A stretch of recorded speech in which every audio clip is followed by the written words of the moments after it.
Every passenger jet is a traveling life support system, carrying inside it the highly pressurized oxygen that keeps us alive. If it ever escapes, a simple flight becomes a living nightmare. United 811. There was nothing in front of us or to the side of us. The whole side of the plane was gone. Aloha 243. Everything was being sucked out of the plane. British Airways 5390. I'll never forget, his face was hitting the side screen, but he didn't blink. Mayday, mayday, mayday! Declaring an emergency!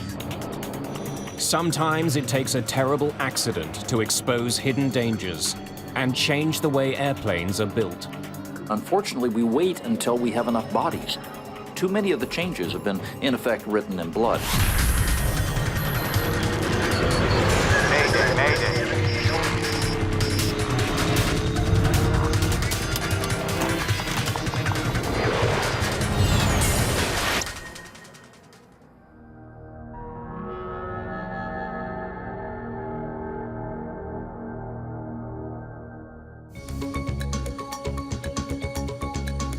This is the assembly plant for the Airbus A320. After the Boeing 737, it's the most popular jet plane ever built. Almost 2,000 of them are flying for airlines around the globe. It's safe and dependable, the airline equivalent of a minivan. The aluminium skin on the top of an A320 is less than 2 millimeters thick, about as thick as a coin. But this slender piece of metal helps keep passengers alive.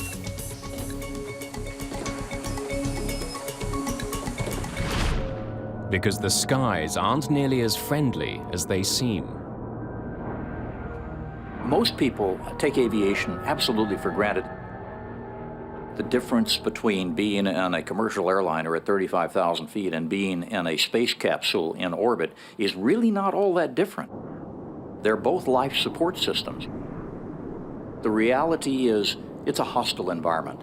The reality is, it's 50 degrees below zero outside. The reality is that jet stream or that airstream out there would kill you almost immediately. It's not natural for people to travel through this killer atmosphere. But every day, millions of us fly easily some 3,000 meters higher than the top of Mount Everest. All our life support that's natural for us is down here at the bottom of this sea of air. And if we swim up too high, however we get there, if we're not protected, we can't live.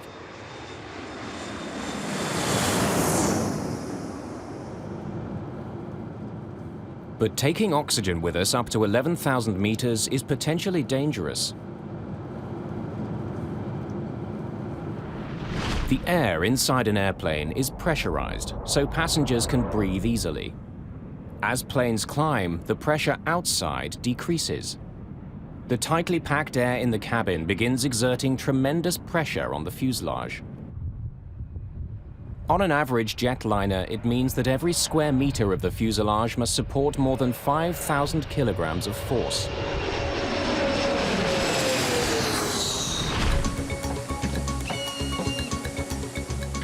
And on almost every flight, the fuselage wins the battle. But only because airplane designers have learned tragic lessons. We have concentrated in the past on changing things, but unfortunately we wait until we have enough bodies. In the 1950s, a series of shocking accidents triggered changes that are still seen today. The Comet has blazed new trails, achieving new speeds, setting a new standard. The passenger jet era began in the 1950s with the introduction of the de Havilland Comet. For the first time, jet engines were being used to push commercial planes higher than ever before. What Great Britain had at stake with the Comet was enormous. They wanted to really declare their place in civil aviation by having the first successful jet transport aircraft. But less than 2 years after its maiden flight, the glittering jewel of British aviation disintegrated in mid-air.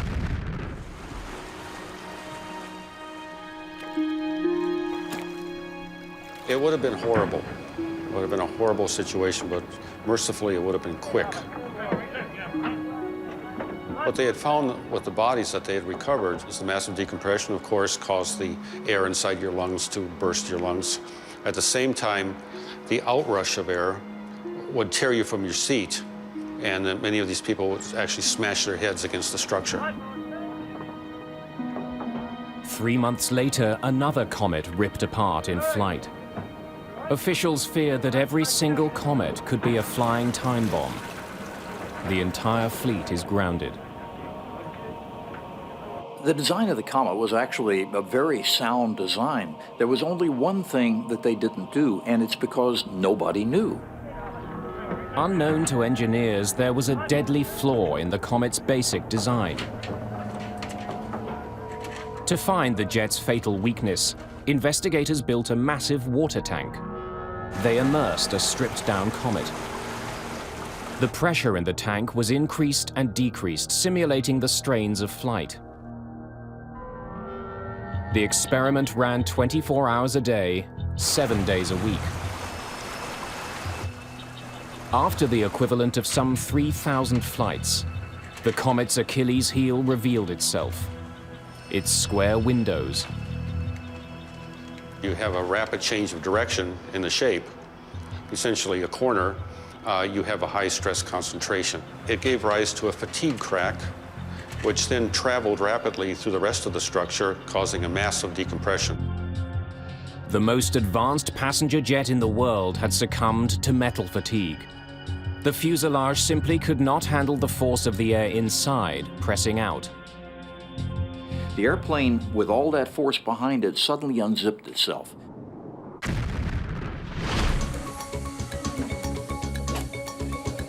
Every plane that's built today is safer because of the disaster that struck the Comet.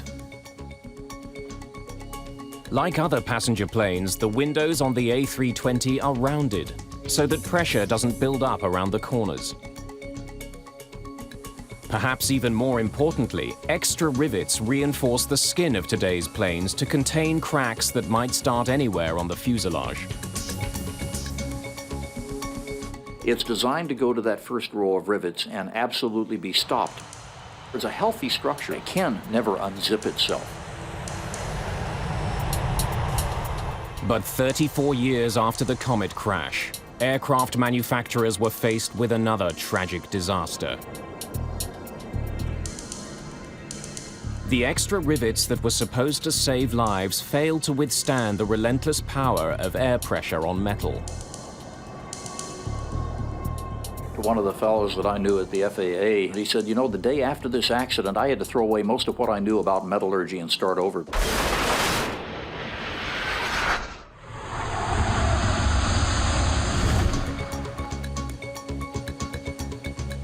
At this Airbus factory in Toulouse, France, A320s roll out at about the rate of one every working day.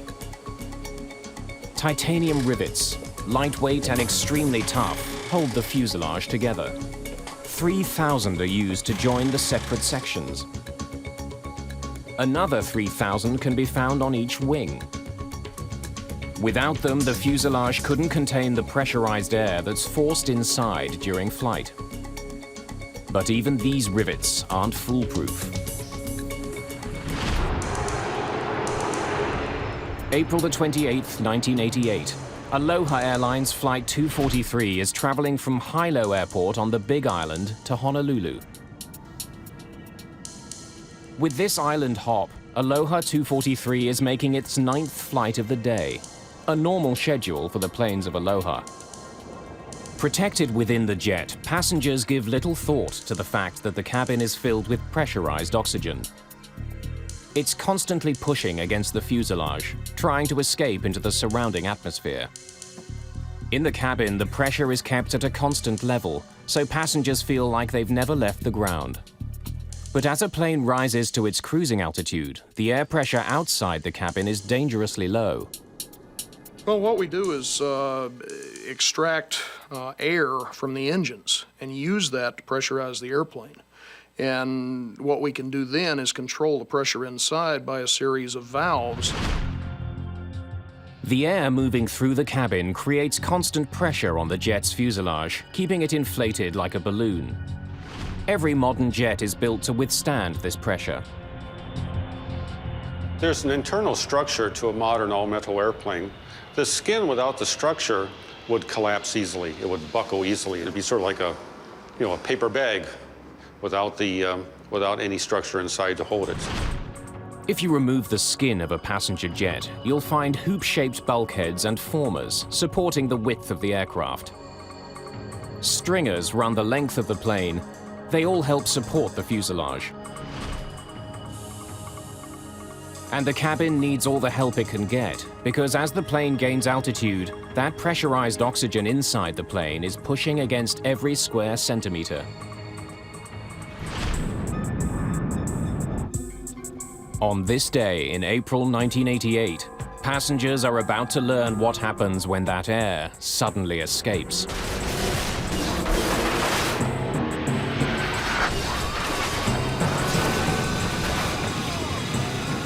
I saw a brilliant flash of light and boom. Everything was being sucked out of the plane. Aloha Airlines 243 has just suffered what experts call an explosive decompression. The air inside the plane that makes jet flight possible escapes in a sudden, horrifying moment. 35 square meters of the fuselage are gone. Just imagine the scene up there. The top of the airplane broken off. You now have 300-mile-an-hour winds blowing into that cabin. That's 3 times hurricane-force winds. Those people were dressed for Hawaii in the springtime, not minus 50-degree temperatures. Any period of time at 24,000 feet, and those people will die. We have to get down! Captain Bob Schornsteimer begins an emergency descent, dropping 20 meters a second. The stress on the damaged craft threatens to tear it apart. Woman that was sitting next to me and her husband, he was on the other side in the next row up, and she was next to me, and they were reaching their hands out and they were trying to touch fingers to say goodbye. Against incredible odds, the flight crew land their bruised and battered airplane.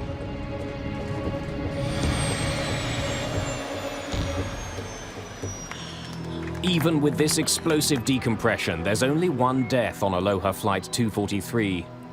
A flight attendant who was pulled out of the plane.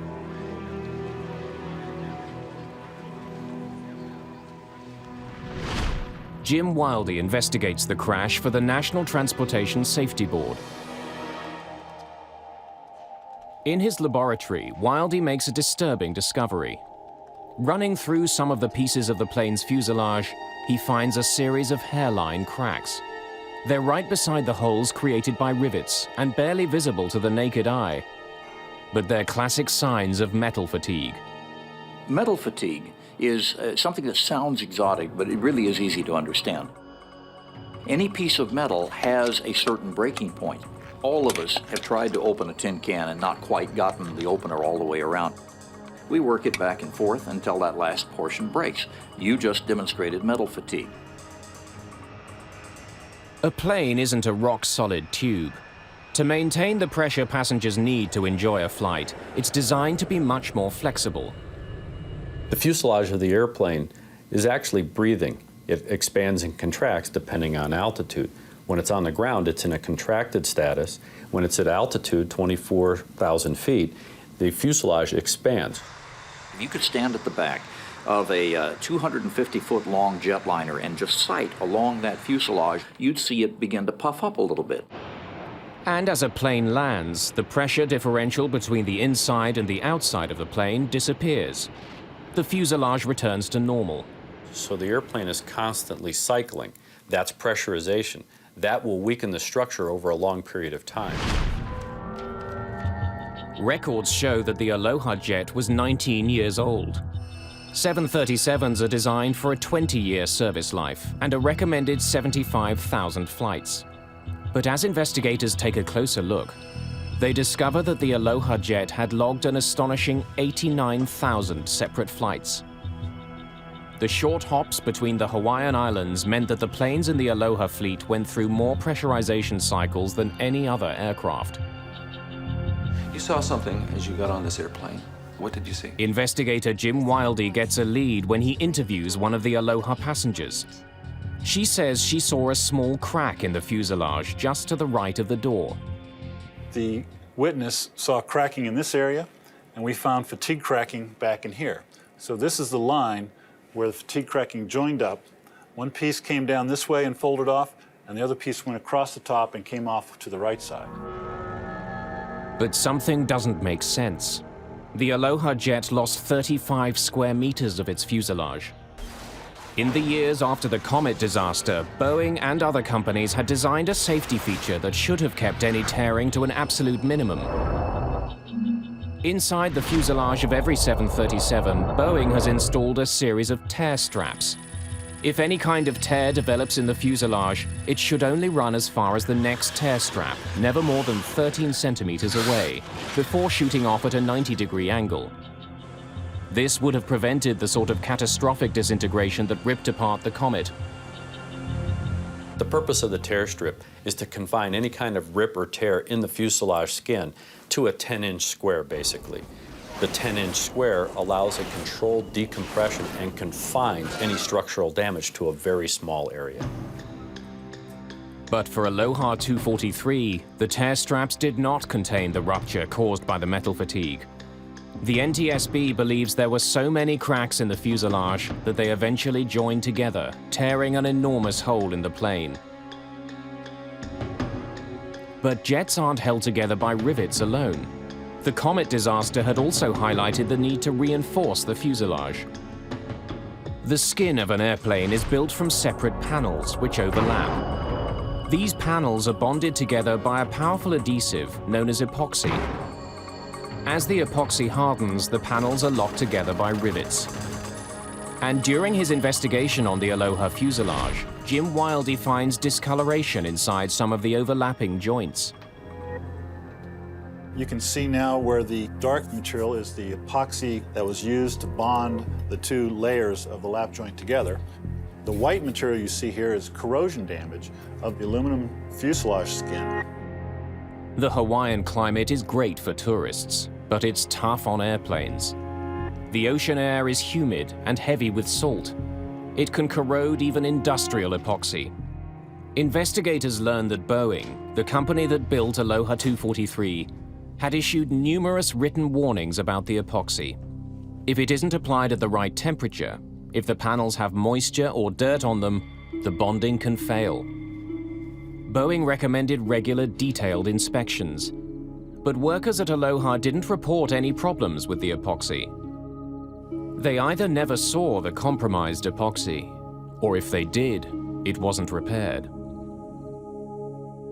The stress that's trying to pull one skin away from the other skin piece, the stresses would go through the bonding and not through the rivets. Of course, as this thing becomes disbonded, now the rivets themselves are loaded, and especially this top row of rivets, and this is the row of rivets we think that had the fatigue cracking in it. These cracks go unrepaired, and now you have an airplane that is a ticking time bomb. The fuselage on Aloha 243 was seriously compromised by several factors: poor maintenance, the age of the aircraft, and by the heavy tours of duty. Since 1988, we have come light years in understanding this, and we no longer leave ourselves the tolerance that used to be left to airlines to just go out and take a look at the airplane and sign it off.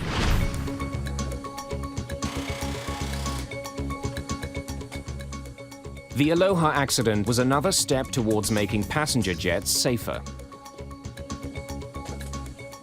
It's important to always learn from your mistakes. It's important to learn lessons from that. And that has been the case with aeronautical engineering. The Aloha story was a brutal lesson in the dangers of metal fatigue. But it wasn't the last example of the power of cabin pressure.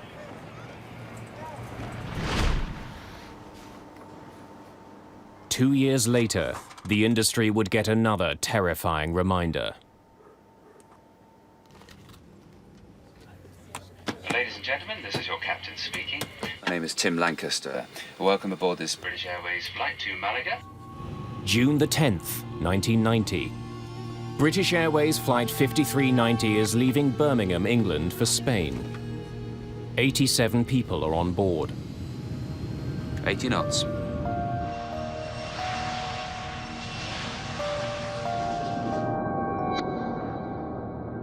Two minutes into the climb, the flight crew switch on the autopilot. Captain Tim Lancaster takes off his shoulder straps. Now I went into the flight deck to ask Tim and Alistair what they would like to drink. You gentlemen like a tea? Please, the usual. Minutes later, at 5,200 meters, the plane is very close to its assigned altitude. And then, like a cork out of a champagne bottle, the windshield bursts from its frame.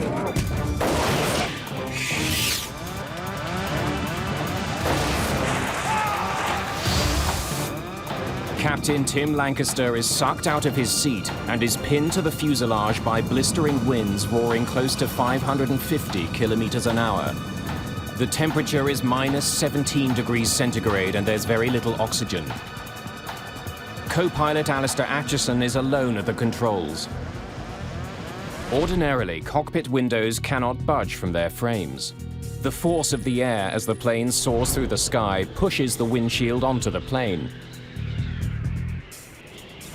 But on Flight 5390, something has gone terribly wrong. Flight attendant Nigel Ogden rushes in to help. And I looked in, the flight deck door was resting on the controls, and all I could see was Tim out the window. I just grabbed him before he went out completely. Other flight attendants do what they can. Co-pilot Alistair Atchison reduces speed and descends quickly. But as he slows the plane down, the drop in wind pressure lets the captain slide around on the side of the plane.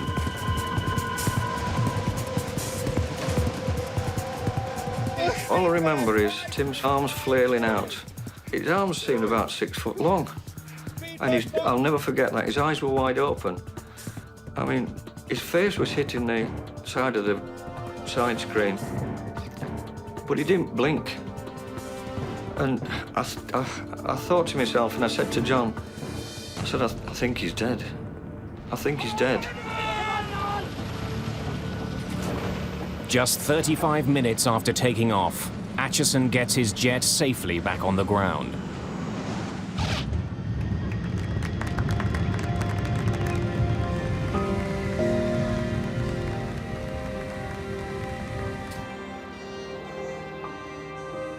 But the most unbelievable chapter of this entire story is the fact that Captain Tim Lancaster survives his incredible ordeal.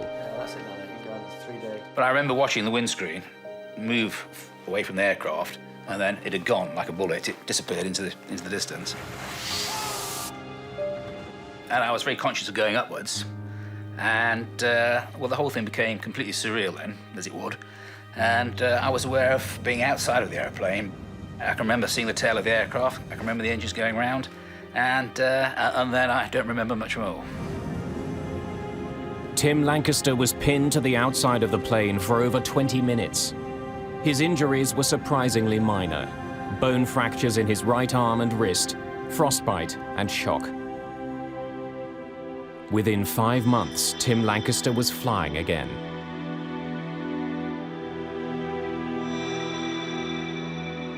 In the immediate aftermath, investigators have very little to go on. The windscreen was missing, there was a certain amount of blood around, there were some minor dents and scrapes on the fuselage, as you'd expect if the window had gone past, and really that was about it, apart from a lot of paper scattered around inside. The maintenance log is recovered from the plane. Stuart Culling learns the windscreen had been replaced just hours before takeoff. Everything okay? Fine. Should just come out of maintenance by the look of it. Nothing much though. Just changed the windscreen. I wanted to find out exactly what had happened to the aircraft before it took off. Early in the investigation, the missing windscreen is found. It contains a curious piece of evidence. There were something like 30 bolts found with it, most of which were one size short in diameter, one size too small in diameter. On many planes, windscreens are fitted from inside the cockpit. Internal cabin pressure pushes against them, keeping them in place. But on the BAC 111, the windscreen is bolted from the outside. The pressurized oxygen inside the jet pushes out against the windscreen. The bolts must resist this pressure. There are enough of them there that they simply can't pull out of the structure. But of course, if you then violate the very premise of that by putting the wrong bolts on, all bets are off. You're now a test pilot. During his interview with the ground engineer who repaired the plane, Culling gets a major break. One thing that came out was that he said, oh, the old bolts went into a waste bin in the hangar where he did the job, and they may still be there. So we rushed across to the waste bin and found something like 80 discarded bolts. The old bolts are the proper size. Why were smaller bolts used to replace them? And these are the ones you checked against the new ones? That's right, yeah. I took from the carousel. There's really excellent evidence. Gold, as far as I was concerned. Instead of using the old bolts to put the new window on, the ground engineer decided to replace them. He did not check the parts catalogue to verify which bolt he needed for the job.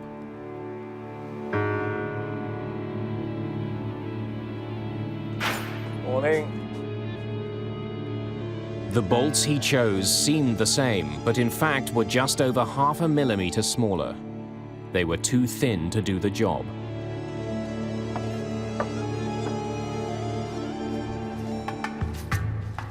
Early in the morning, working against the side of a hangar, the engineer couldn't tell the difference. Hours later, the window gave way.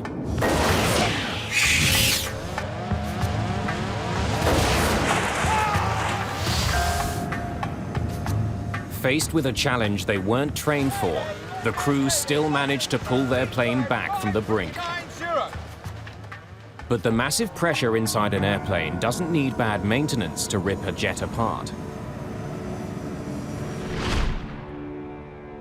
That pressure can also find a tiny flaw somewhere in the design and cause a nightmare in the sky.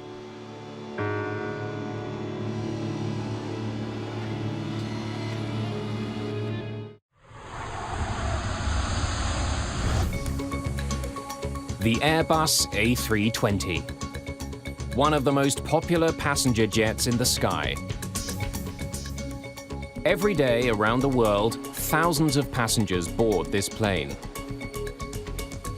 When they do, they walk through what would seem to be an obvious weak spot in the fuselage, the door. Any hole in the fuselage is a potential danger. So engineers designed passenger doors that can't be opened in flight. It is virtually impossible. I don't use that word very easily, but it is impossible for a passenger to open a plug-type door in flight. Passenger doors are plug-type doors. They're built to be slightly larger than their frames. When a plane takes off and pressurizes, the atmosphere inside the aircraft seals the door shut. That door probably has 10,000 or more pounds of pressure holding it firmly in place in that door frame, and you have to pull it out of that door frame to get it open. But not all doors on an airplane are built the same. Even designs that seem flawless on paper can rip apart in the real world. February the 24th, 1989, Honolulu Airport. United Airlines 811 is bound for Auckland, New Zealand. Expected flying time, 9.5 hours. There are 355 people on board, plus a full load of cargo. The doors close on time, and the plane leaves the gate just after 1:30 in the morning.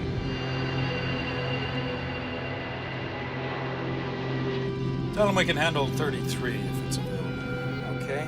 We did notice that there were thunderstorms 100 miles south, right on course, which was rather unusual for that time of night, so I left the seatbelt sign on. Captain Cronin's decision to keep that sign on will save lives. As the 747 climbs past 7,000 meters, passengers sitting just above and behind the cargo door begin to hear a strange noise. Kind of a grinding noise.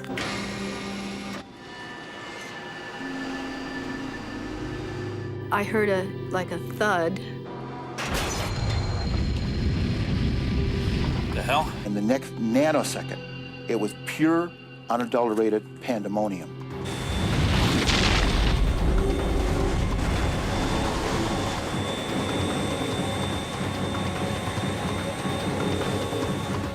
The next thing I knew, I found myself on the stairwell, hanging onto the rungs, and I immediately knew it was an explosive decompression. Everything on the airplane that wasn't fastened down, tied down, or secured became airborne. The noise was incredible. The 747's cargo door had torn off, ripping away a section of the fuselage. The pressurized oxygen in the cabin shot out with explosive force. And as I looked up, that was the first time I saw this tremendous hole on the side of the aircraft that was just a void, and seats were missing, and I immediately knew that we had lost passengers. Everything in front of us was gone. Where we were sitting, we were about 6 inches from the hole, so there was nothing in front of us or to the side of us. The whole side of the plane was gone. Actually, our feet were dangling on the hole, and I first thought we weren't going to make it. You know, I just didn't think there was any hope. The situation is desperate, but by itself, an explosive decompression won't bring a plane down. In 811, there's a hole as big as Tulsa in the side of this thing. I mean, it's an aerodynamic disruption of massive proportions, but if it was designed the way we had designed things a long time ago, it would have unzipped. After the door came off, eventually a row of rivets held, keeping the plane from pulling itself apart. But the gaping hole is putting massive stress on the aircraft. The flight crew needs to descend as fast as possible. Left, right, valves on. Start dumping the fuel. I am dumping. Struggling to fly their badly damaged jet, the crew turn back to Honolulu Airport.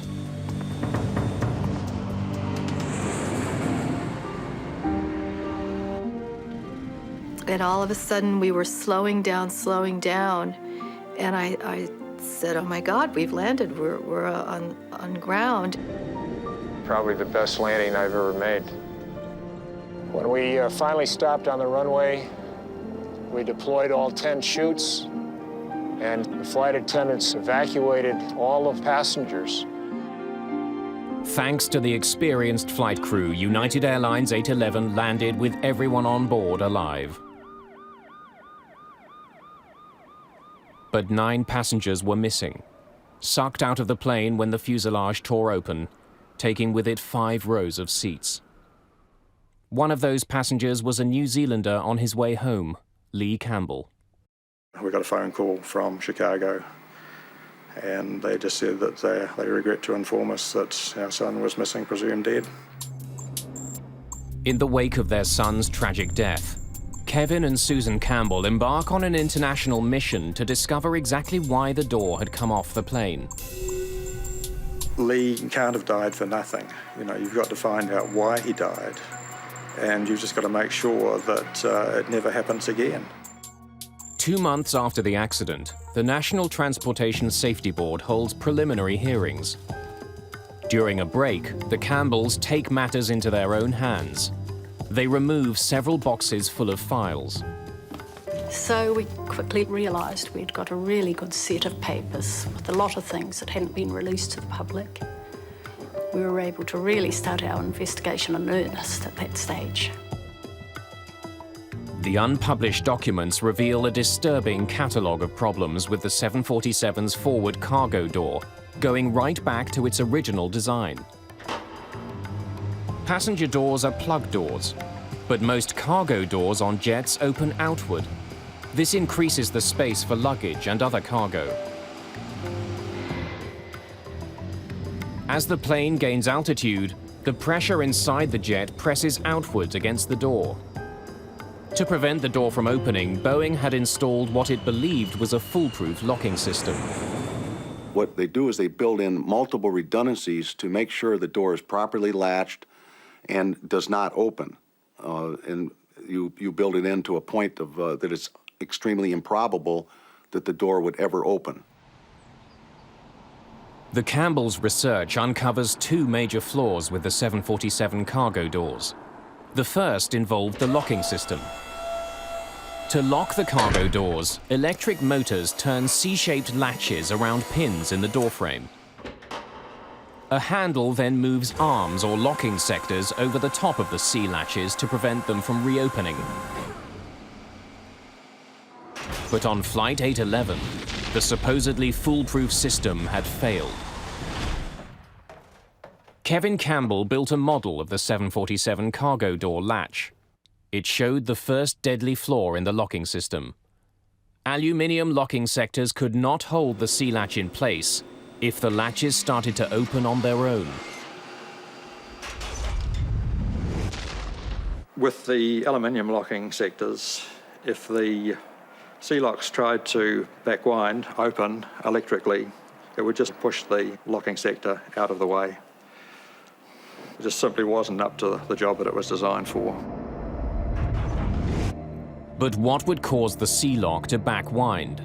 The Campbells didn't have the answer, but they knew they were onto something. During their research, they learned that 2 years before Flight 811, a Pan Am 747 out of Heathrow had pressurization problems as it climbed to cruising altitude. The pilot was forced to turn back.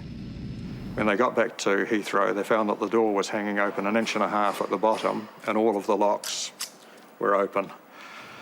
When it got to the maintenance base, they found that all of the locking sectors were either bent or broken. The passengers on this flight were lucky. They had survived the faulty locking system. But why had the C-latches turned and bent the locking sectors?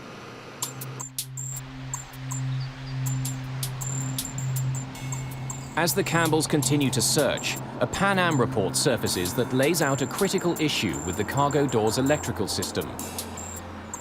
When the cargo door's outer handle is placed in the closed position, a master lock switch should disconnect the power supply. This would stop the C-latches from turning. But something was wrong with the switch. There was power to the door locks with the outer handle closed, and the lock started to move, and it started to force the locking sectors out of the way. The faulty power switch and weak locking sectors were no match for the pressurized oxygen inside the plane.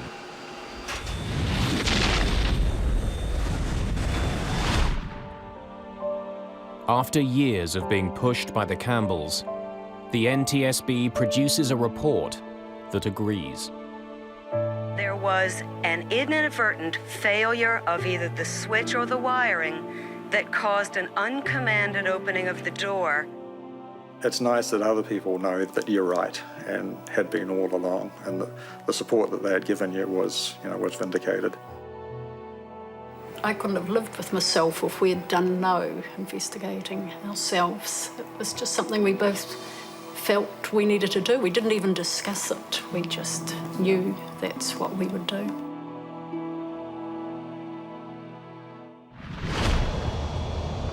After United Flight 811, the locking system on the Boeing 747 cargo doors was changed.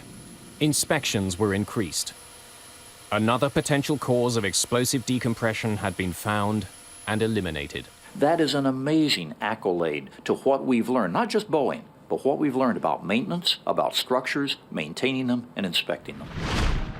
Since the first jet engines pushed planes higher in the sky, the aviation industry has struggled to harness and contain the deadly power of pressurized oxygen.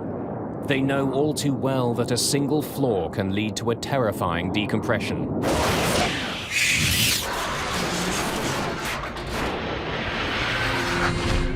But more than 15 years after United 811, another deadly lesson is learned. Helios 522. Do you read? Over? It's August the 14th, 2005. For almost an hour, Helios Flight 522 has been circling the skies over Athens. Helios 522. Over. Its flight crew has stopped communicating with air traffic control. Fearing a terrorist attack, the Greek Air Force scrambles 2 fighter jets to circle the mystery aircraft.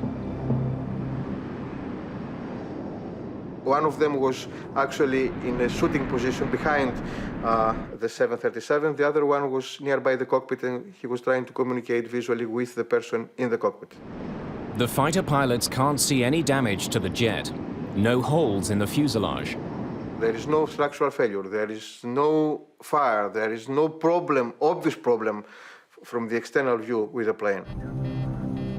Someone in the cockpit waves at the fighter pilot. But all too soon, the jet loses altitude and falls towards the ground.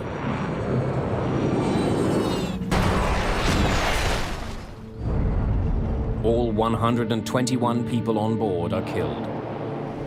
It's the worst air crash in the history of Greece.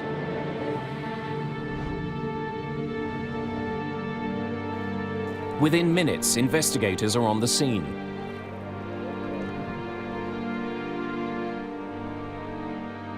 So we climbed over the hill, and there we were, facing this situation, which was beyond any description. I saw a great area in front of me, which was burning. It was black.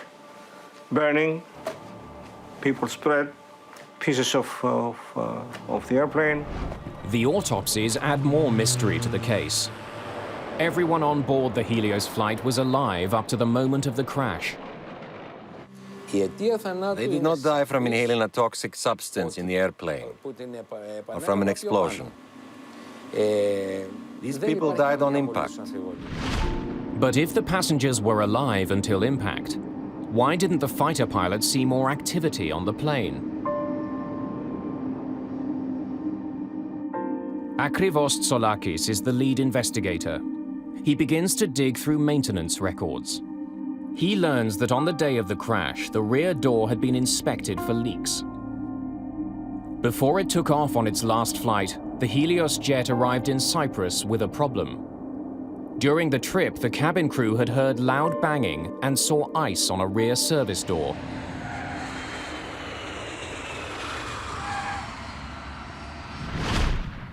To make sure there's nothing wrong with the seal on the door, the engineer runs a pressurization test. He's looking for a leak. So explain again how you tested the pressure. When I went into the cockpit, I turned the pressurization switch to manual. Switching digital pressure control unit from auto to manual. The jet's engines are turned off, so the engineer uses the plane's auxiliary power unit to force air into the cabin. It's like looking for a leak in a tire. In this case, what you're having to do is pressurize the aircraft, use a barometer, essentially, to monitor the pressure inside, and look for leaks that way. A normally well-maintained jetliner of any age is simply not going to be completely airtight. You're going to have leaks. As a matter of fact, as pilots, we know that certain airplanes are going to leak more than others, and you've really got to crank the pressurization up. After completing the pressurization test, the ground engineer reports that the jet is in good working order. But the digital pressure control is left in the manual position. They were supposed to return the selector to the auto position.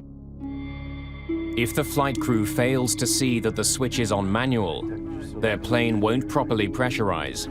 The oxygen available inside the plane will be just as thin as the outside atmosphere. The passengers will be directly exposed to a deadly environment in which they cannot survive.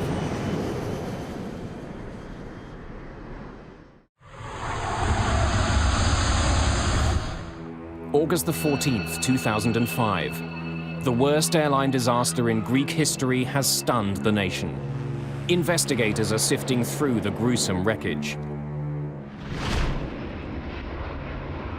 A few minutes after 9 in the morning, Helios Flight 522 left from Cyprus bound for Athens. The crew has no idea that hours before takeoff during a maintenance test, a flight engineer has left a pressurization switch set to manual. Both the captain and co-pilot miss the fact that the plane is not set to pressurize automatically. As Helios 522 climbs, an alarm blares in the cockpit. What is it? The takeoff config warning? It's a non-pressurization warning, but it sounds identical to another alarm. The pilots confuse the two.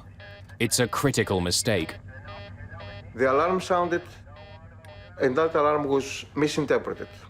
Most of flight crew, they will never face an alarm with no pressurization in all their flight career because it's a rare event. Operations, this is Flight 522, over. Flight 522, what can I do for you? We have a takeoff config warning on. Sorry, can you repeat? As the pilots troubleshoot with ground engineers, life-sustaining oxygen is slowly seeping out of the plane. Eventually, oxygen masks drop in the cabin. They do not fall in the cockpit. The reason that we don't have automatically deploying oxygen masks in a cockpit is simply too much up there, and if you had things popping out, they're going to hit switches that they shouldn't hit. The crew don't realize they have a pressurization problem. Eventually, both the captain and the co-pilot collapse unconscious. The oxygen is too thin to breathe. We're the ones that should be trained consistently to understand that ears popping, anything that indicates pressurization, you don't even talk to each other before you grab that mask and put it on. The passengers are unaware that the plane is now flying itself. In emergency situations, chemical generators above the seats pump out oxygen. But there's a catch. These generators only produce enough oxygen for about 12 minutes. Well, the problem with the passenger masks is, for one thing, they're not designed to keep you oxygenated at a high altitude. What they're designed to do is give you enough oxygen so that you can survive until the pilots get the airplane down to a low altitude. But with both pilots already unconscious, the Helios jet did not descend so passengers could breathe without assistance. Instead, the plane flew on autopilot to Athens.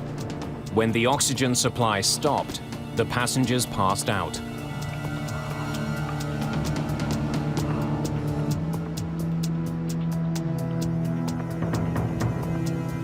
By the time the Greek Air Force intercepted the Helios jet, only one person was still moving.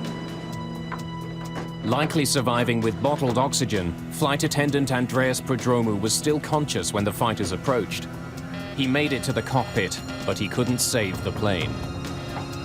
Asinine control, there is one person moving in the cockpit of Helios 522. Eventually, when its fuel ran out, Helios 522 crashed.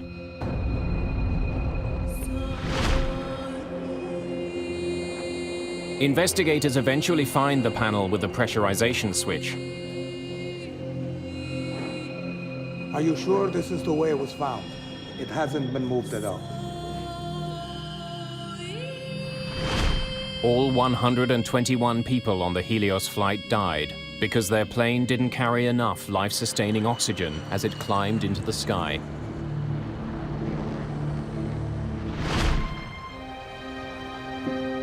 It's been more than 50 years since the beginning of the passenger jet era. 50 years in which the industry has learned, sometimes painfully, how to safely fly more than 10 kilometers in the sky. When you look back at all the other accidents over the last 20 years, in most cases, we were pushing the frontier of knowledge. Unfortunately, when you're pushing the envelope, you're pushing the boundaries of design, you can encounter problems that you hadn't anticipated. In search of the safest plane imaginable, the history of aviation traces a flight path through tragic accidents to technological breakthroughs. Many of these accidents display the incredible power of explosive decompression. The Airbus A320 and every other passenger plane built today is infinitely safer than the first jets that flew in the 1950s.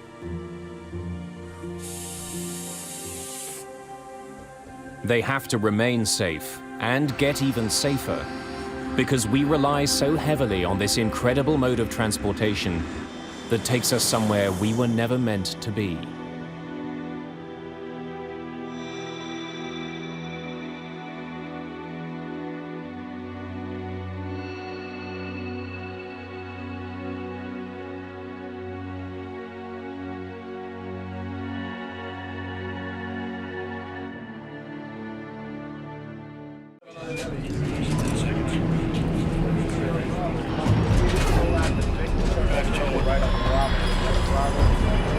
They're the traffic cops of the skies, keeping planes on course. Okay, you are right in the middle of the TCA, sir. Guiding them to safety. Avianca 053, have you finished tower? Charlie 2937, descend. And keeping them apart. But the system has reached a breaking point. What is it?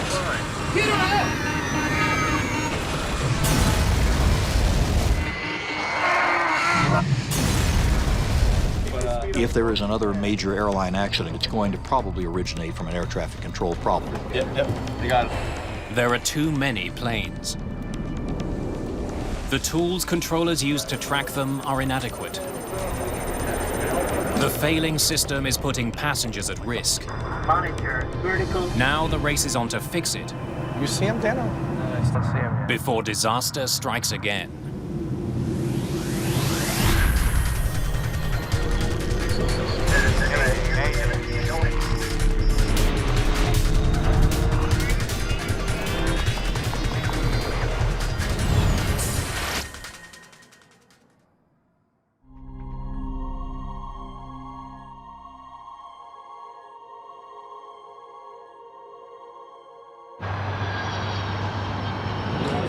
Rush hour. John F. Kennedy International Airport. One of the busiest in the world. More than 1,200 planes use JFK every day. In the sky, they're stacked up for kilometers, waiting to land. On the ground, dozens more are waiting to take off. The constant stream of airliners can tax the abilities of even the most experienced controllers. The picture, as it's called, that they have to maintain in their head of everything they're controlling, where everybody is, their speed, their altitude, their separation, also includes constant back and forth talking to the pilots, and this is a matrix of information flow in and out of their brains. It's just amazing to watch. For the team of air traffic controllers in JFK's tower, it's just another day at work. It's a job that gets more demanding with each passing year. On a busy day in most centers and most departure and arrival controllers, you're saturated. You've got people talking as fast as they can.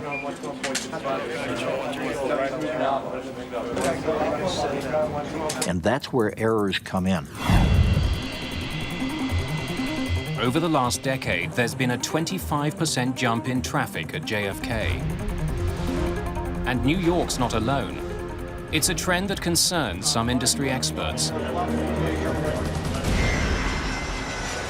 One of the things that I do as an aviation analyst is try to keep a good lock on what's happening, watch where the weak spots are in the system. If there is another major airline accident, God forbid, it's going to probably originate from an air traffic control problem.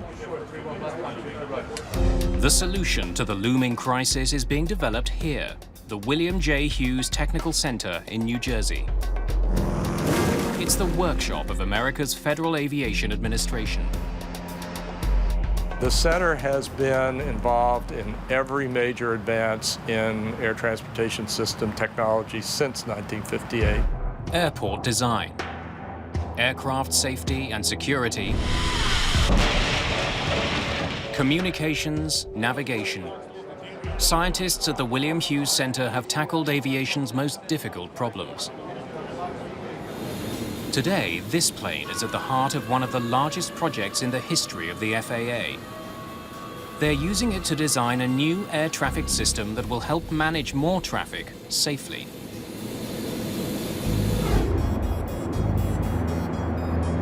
A 2- or 3-fold increase in the number of aircraft flying is certainly within the range of possibility in the next couple of decades.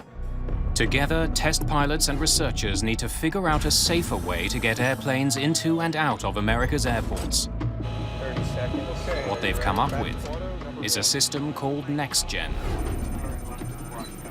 NextGen will supply pilots with the tools and information they need to make many decisions that are now made by controllers. At its heart is a sophisticated piece of equipment that will soon be added not to towers, but to planes. To see if it works, test pilots have to take it for a ride.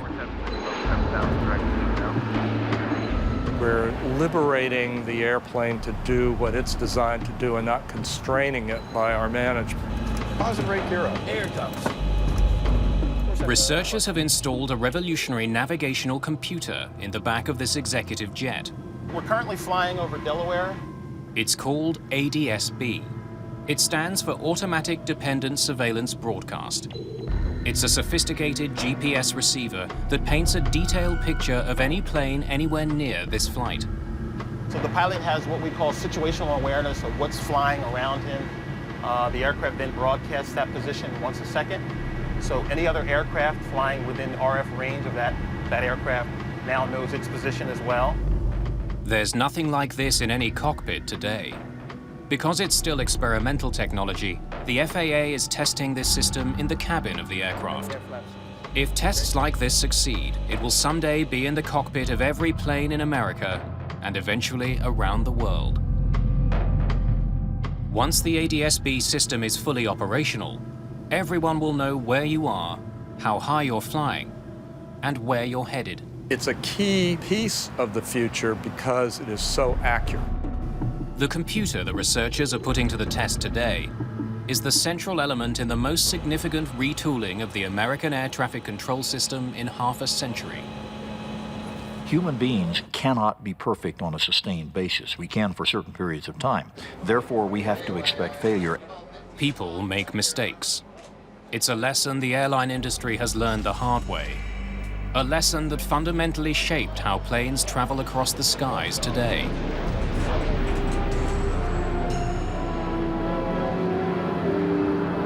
In the few years in which they have been operating, the airlines have discovered that their efforts to improve comforts and services have... After the Second World War, Americans were traveling by air in booming numbers.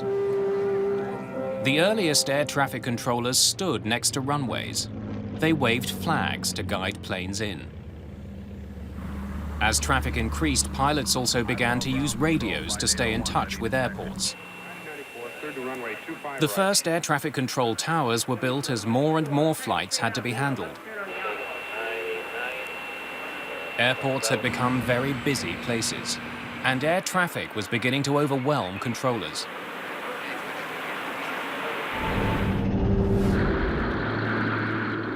June the 30th, 1956. Los Angeles International Airport. TWA Flight 2 lifts off eastbound for Kansas City.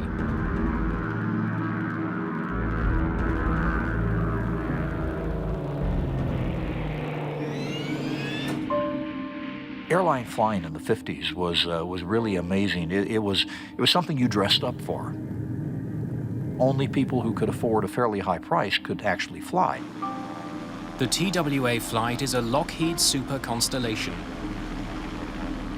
one of the most advanced commercial airliners of its time. You won't find any pilot who doesn't think the Super Connie is one of the sexiest airplanes ever designed.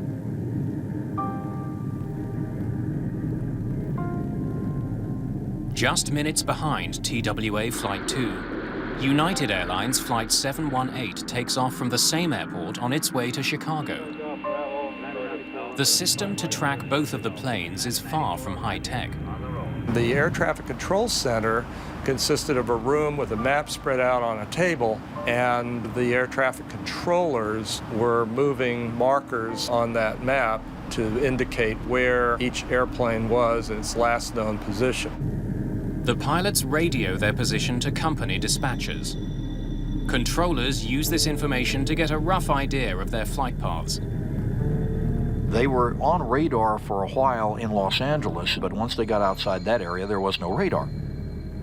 They were flying under visual flight rules. The rule is called see and be seen. So I see you, you see me, we stay apart, and we're responsible for our own separation. And except for a few radars in certain parts of the country, controllers didn't really know where the airplanes were. They were estimating on their reports. As the two planes get closer to the Grand Canyon, the distance between them disappears. Both captains were used to showing the canyon off on a clear day. They could move the airplane to the left, move it to the right a little bit, point out the canyon to people and get them to ooh and ah. The United flight closes in on the TWA plane from the right, unaware their paths are about to cross. People on one side of the DC-7 would have been able to see the oncoming constellation. Would have seen an airplane against an azure sky with fluffy clouds coming closer and closer, and they would have felt the impact.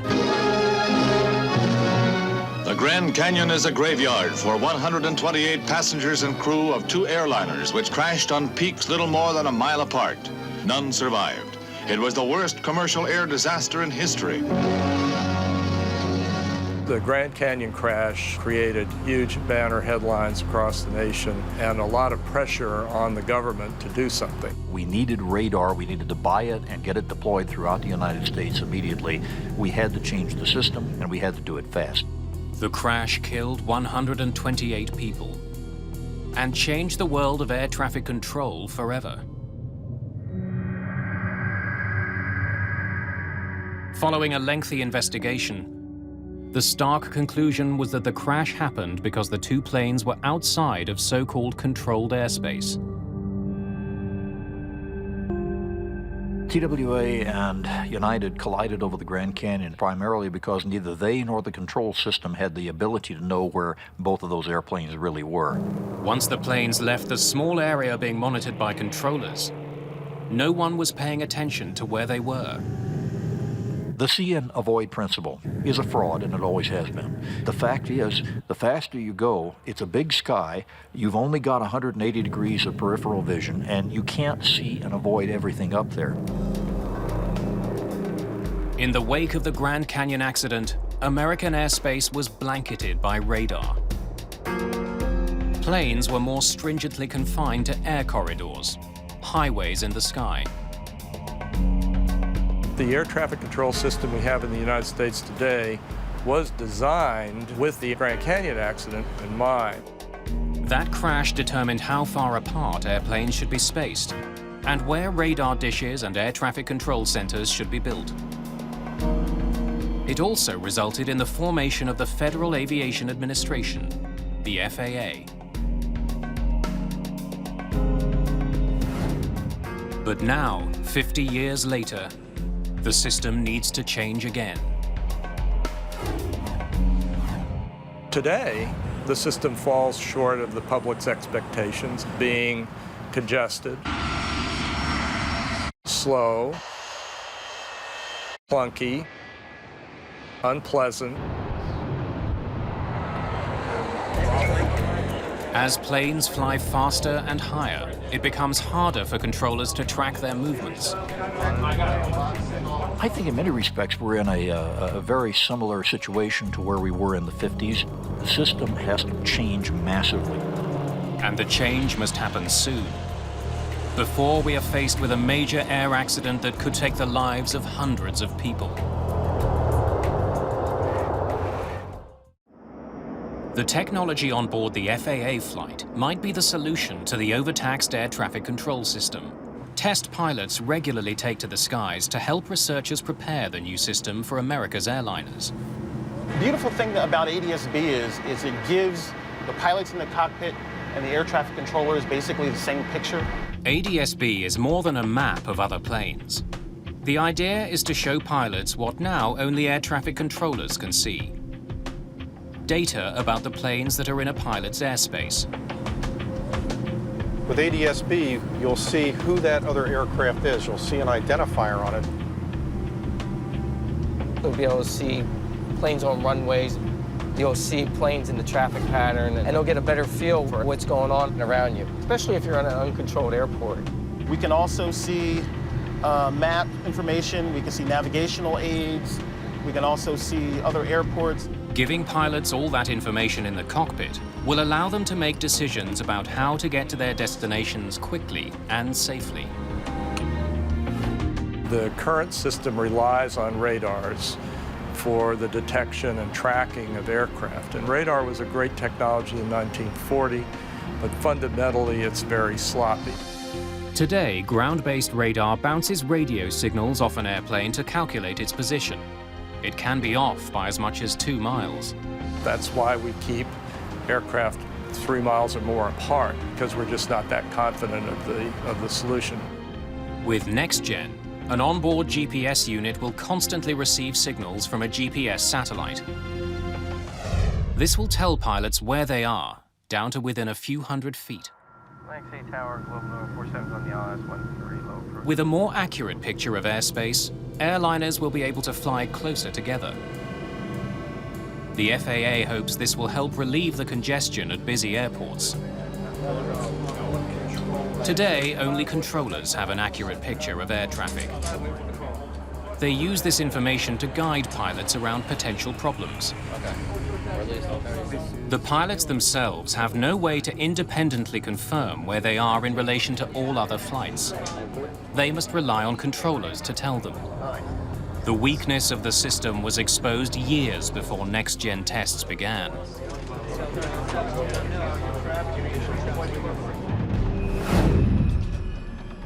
Labor Day weekend, 1986. Mexico 498, traffic 10 o'clock, 1 mile. Approach controller Walter White guides Aeromexico Flight 498 in for a landing at Los Angeles International Airport. The airspace around LAX is very tightly controlled.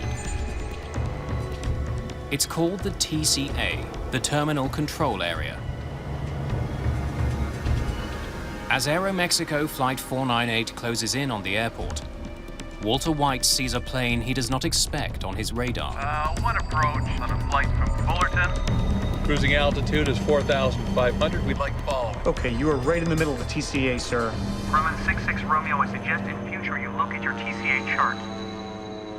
There was an aircraft that was east of the airport which he became involved in. That was what they called a violator. In many cases, the air traffic that was crawling across his screen, even with transponders, were not reporting altitudes. Walter White hustles the small plane out of the controlled airspace. You just had an aircraft pass right off your left above you at 5,000, and we run a lot of jets right through there at 3,500.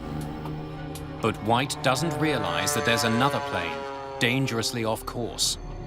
We should be able to see the ocean by now. Take a look at the map and look around the 405. A Piper Cherokee is cutting across the approach to LAX, oblivious to the danger. The Aeromexico flight is just minutes from landing.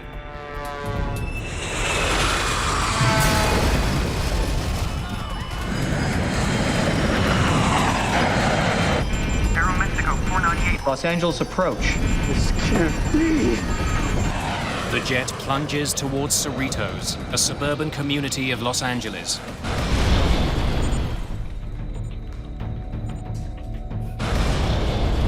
Aeromexico 498, Los Angeles approach. I'm sitting there talking with the two departure controllers and not really thinking. I hear Walter say something like, I think I lost one. Aeromexico 498, Los Angeles approach. That immediately got everybody's attention. So I looked at the radars and could hear him calling Aeromexico 498.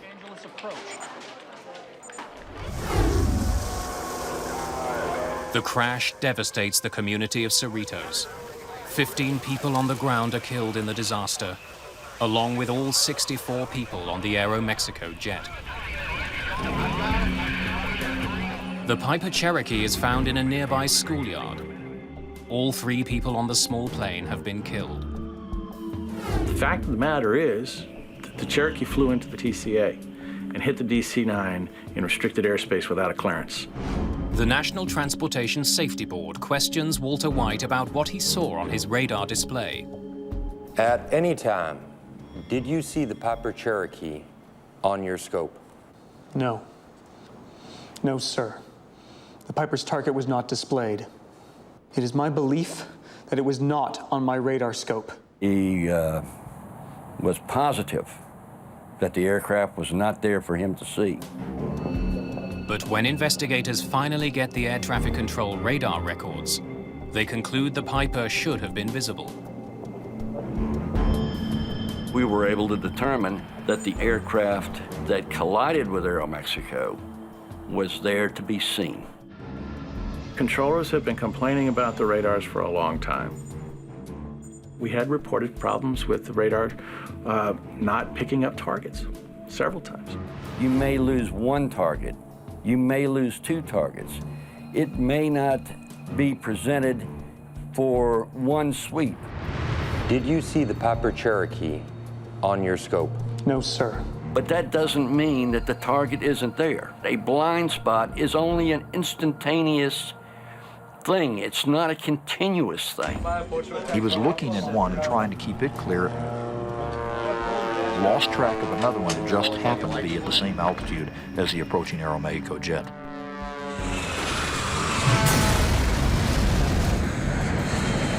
It was a 1 in a billion chance, but that 1 in a billion came up that particular day.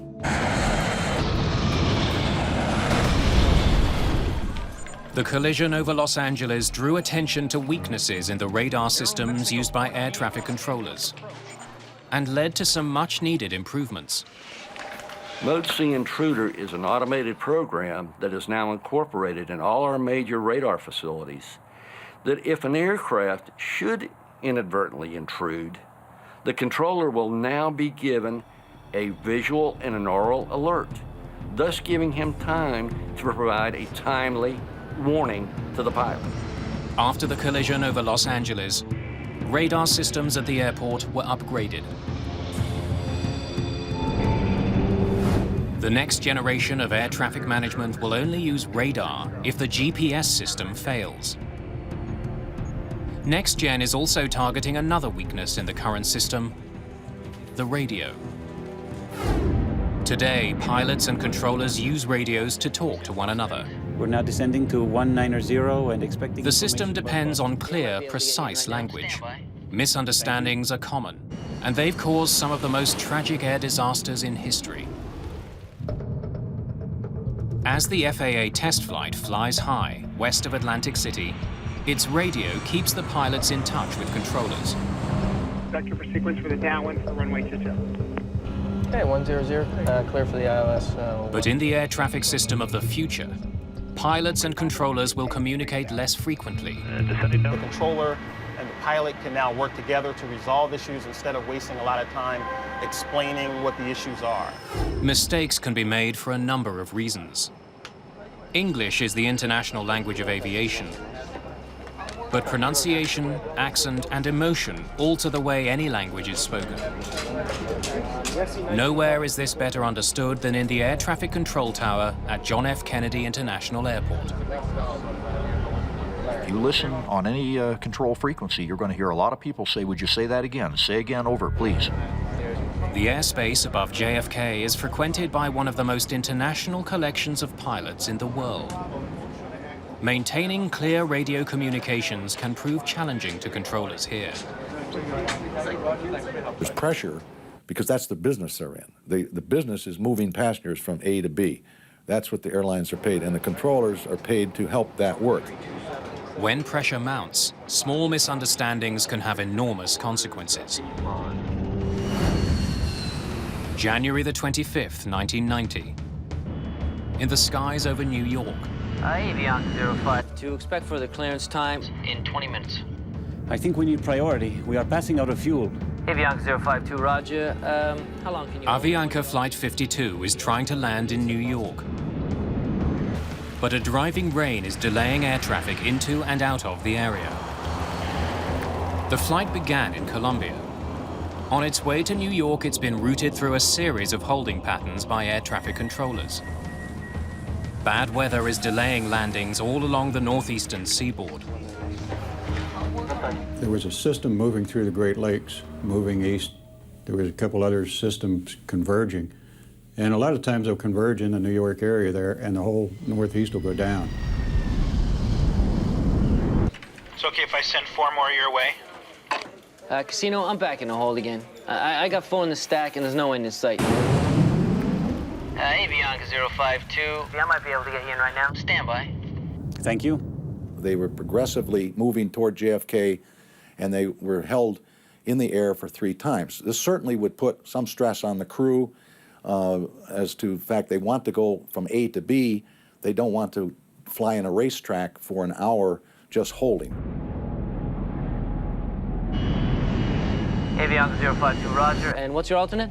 We said Boston. But we can't do it now. We'll run out of fuel. The pilots are growing increasingly desperate for clearance to land. Avianca 052 only has They've used up almost all of their fuel while waiting their turn. Set him up to his alternate. What is his speed now? I'm not sure, to be honest. Slow him to 180 knots and I'll take him. After more than an hour in holding patterns, controllers finally give the pilots of the Avianca Flight permission to land. 052. Descend and maintain 3,000. Descend and maintain 3,000. But in this critical handoff from one controller to another, no one mentions that the plane is running out of fuel. Avianca 052 Heavy. Contact Kennedy Tower 119.1. Good day. It was extremely important that Avianca 52 landed on their first approach at JFK. The voice recorder revealed that the captain was certainly quite concerned about the fuel state. At JFK, only one runway is being used for landings. Weather at the airport is making approaches difficult. Avianca 052 Heavy, Kennedy Tower 22 left. You are number 3 following 727 traffic on a 9-mile final. Avianca 052. Heavy, roger. Avianca 052, say airspeed. 145 knots. Are we cleared to land now?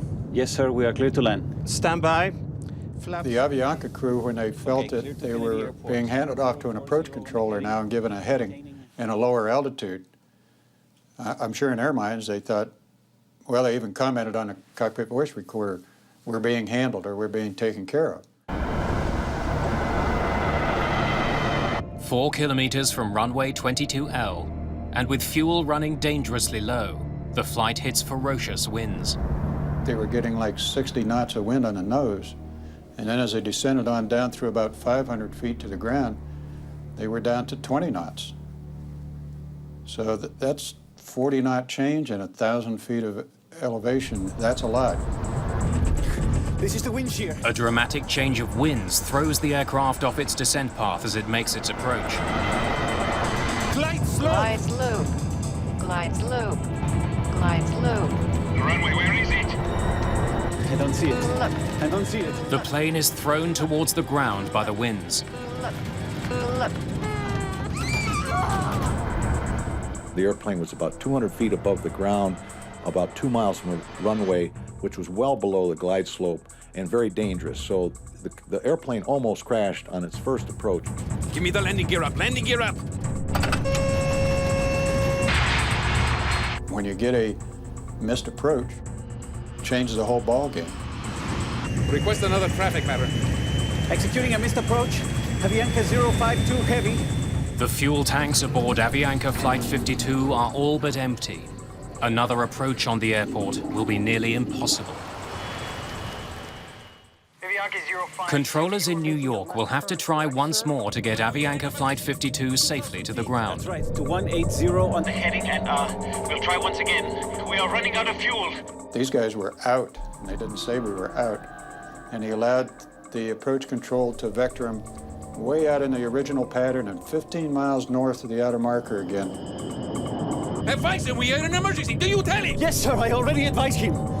But the first officer neglects to use the word emergency in his radio transmissions to the tower. He only mentions that his fuel is low. 052 Heavy, contact approach on 118.4. Approach, Avianca 052 Heavy. And it was apparent from the voice recorder transcript and tape that the captain was not understanding the first officer's radio communications that were being made in English.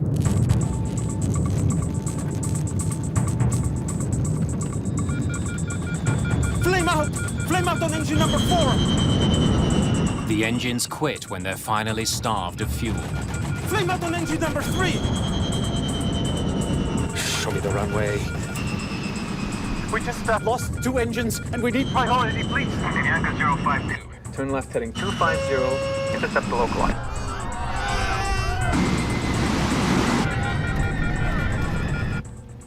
Without engine power, Avianca Flight 52 crashes into a residential neighborhood on Long Island.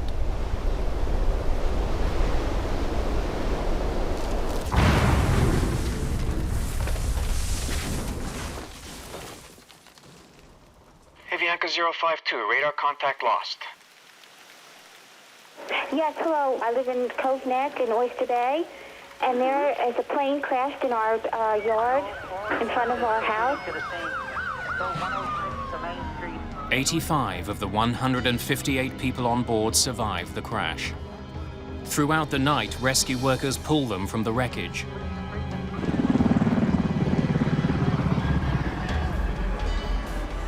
Investigators from the National Transportation Safety Board arrive within hours.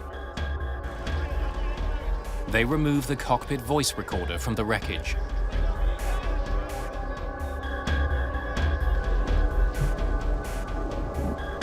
The condition of the aircraft was really astonishing to see that that much of the structure was left in the condition that it was in.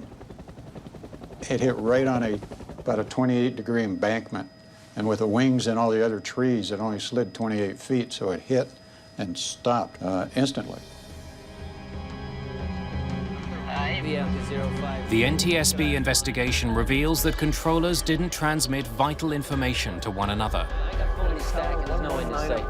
I can't keep you times. I'll be guessing. Turn left heading 25. Radio communication, one of the most vital parts of air traffic control, failed the passengers and crew. Trying to avoid those kinds of mistakes is a key component of NextGen. Radio communication will largely be replaced by an exchange of electronic data. Automation is extremely important, and in the future, it's going to be able to get rid of the type of errors that occur when you put massive pressure on a human being to be 100% perfect. With the elimination of radio chatter, air traffic control towers of the future will be very quiet places. Controllers on the ground will still be needed to move planes in and out of airports. But with more accurate information at their disposal and less need to talk to pilots, they'll be able to handle far more flights than they do today. 040. On board the FAA's flight, the new GPS-based technology gets the ultimate test. Monitor vertical. Without any warning from air traffic control, You see him down? No, I don't see him yet. There he goes. Oh, there he is. they notice another plane just 400 feet below. In the back of the jet, the NextGen system detects the other plane. Had the system been in the cockpit, it would have shown the pilots its precise location. Without it, they rely on a piece of technology called TCAS to warn them of the danger.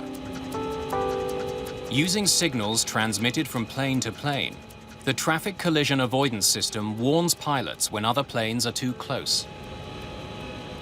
TCAS gives the pilot a traffic advisory at 45 seconds before the potential collision. And then at approximately 25 seconds or so before the potential collision, a resolution advisory is given to actually tell the pilots to climb or descend to avoid the altitude of the other aircraft. And normally air traffic will call that to us, but they didn't even call the traffic, so that TCAS helped a lot. TCAS can help pilots of approaching planes avoid collisions. But with the new system, pilots will be able to prevent their planes from getting dangerously close in the first place. You know, with ADS-B, we're going to be able to see that traffic on the display. So the avionics can have smarts built into it to warn the pilot when he's approaching another aircraft. Today, the system works perfectly. The pilots of the test flight see the danger and avoid it. TCAS can help pilots avoid a collision, but having it on board is no guarantee that an accident won't happen.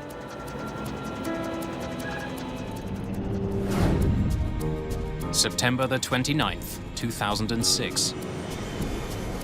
A small business jet flies high above the Brazilian countryside. The pilots will fly to Manaus in Brazil before taking off again for New York City. Brasilia, November 600. In the cockpit, co-pilot Jan Palladino is having trouble maintaining radio contact with air traffic controllers. November 600, X-ray Lima. He tries different channels, but still no one responds to his radio calls. Brasilia, November 600. It's unusual for pilots and air traffic controllers to be out of contact for such an extended period of time. Brasilia, November 600, X-ray Lima. November 600 Finally, after 12 attempts, Palladino gets through to controllers. Nov set. Contact 1, 2, 3, 1, 2, 6, 5. Sorry, say frequency one more time for November 600 X-ray Lima. But Palladino can't understand the garbled radio transmission. Brasilia, November 600 X-ray Lima. Then the signal disappears altogether. The jet follows the Brasilia air corridor en route to Manaus.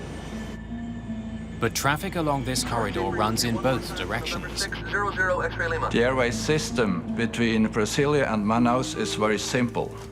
It makes airplanes fly northbound, maintaining even levels, and airplanes flying southbound, maintaining odd levels. A little more than 2 hours into the flight, disaster strikes.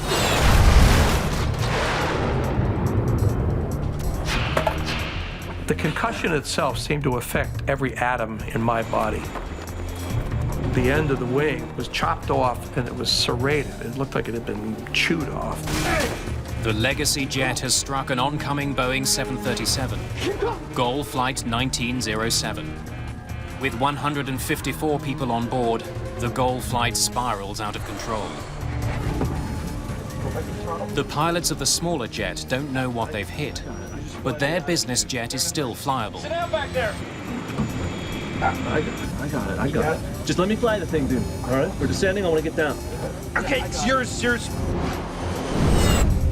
The crew locates a runway at a military base in the middle of the jungle. November 600 X-ray Lima, declaring an emergency. You need to land at Sierra Bravo Charlie Charlie. Is that your airport? Affirmative. The pilots of the executive jet attempt an emergency landing.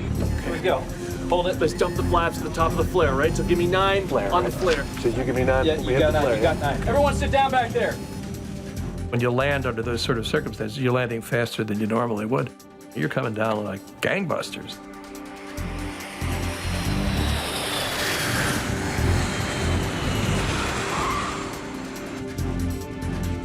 Good. You got it. Hold it. You're good. Woo! Good job. Oh, man.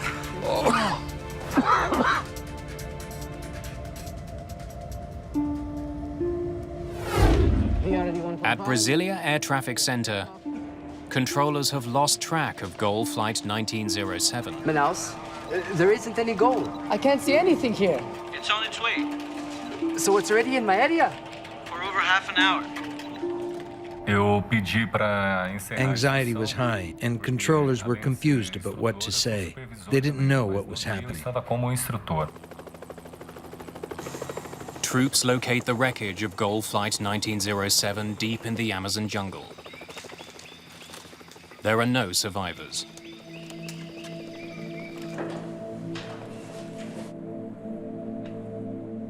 Investigators learn that the Legacy jet and the Gol Flight were flying along the same air corridor in opposite directions. 1,000 feet of altitude is supposed to separate them. Investigators interview the pilots of the business jet. We were proceeding northwest on course to Manaus at 37,000 feet. Okay, we were attempting to contact Brazilian control. Did you say you were flying at 37,000 feet? Yes, that's right. Flight level 370. We never moved from that.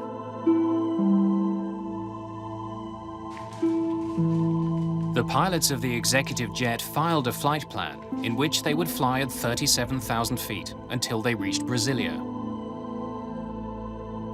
There, they would descend to 36,000. The flight plan calls for you to descend to 360 at Brasilia. Why didn't you? We weren't told to. Before we took off, we were cleared for 370 all the way to Manaus. That's what we did, sir. I don't know. Air traffic control can always deviate from the flight plan because they have best knowledge of the actual traffic situation. We were not told to descend, and we did not descend.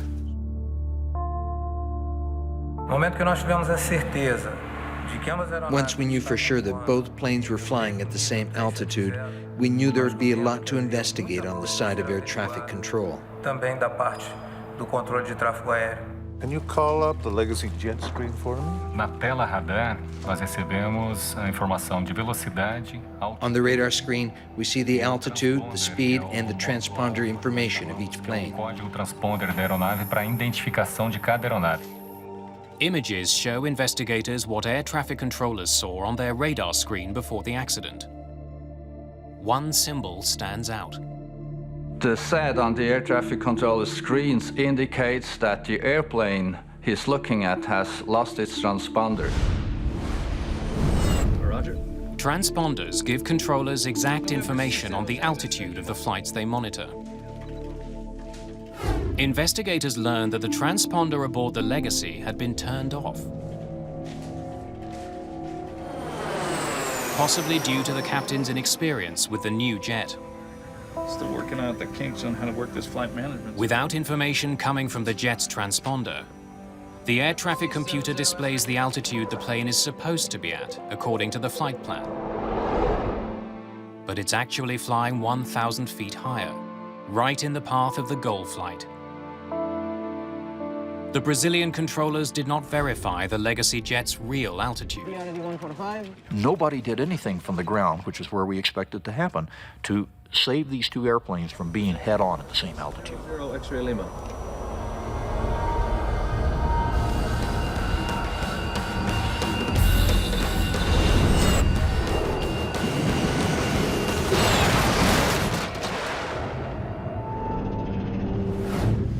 Back over Atlantic City, pilots are preparing to bring their test flight in for a landing. Today, the flight has to stay within tightly confined boundaries set out by air traffic controllers. But when all aircraft are equipped with ADS-B, that won't be the case. If the aircraft could fly on a path that was optimum for them and optimum for the traffic system, we could use a lot more of the airspace than we do today. We're going to have airplanes flying directly to where they need to fly and computers keeping them apart. At the FAA, researchers have been designing systems that get flights from A to B in a whole new way. Right now, there's no way for controllers to know the exact location of a plane. That's why flights are confined to preset highways to keep them from colliding. With GPS-based NextGen, a pilot can follow any route he chooses, provided there aren't any other planes in his path. He can choose a much more direct route to his destination. If we could have airplanes going in all directions and more efficiently directly to where they want to go, we would be able to double, triple, maybe even quadruple the number of aircraft that we could safely handle in the skies at one time.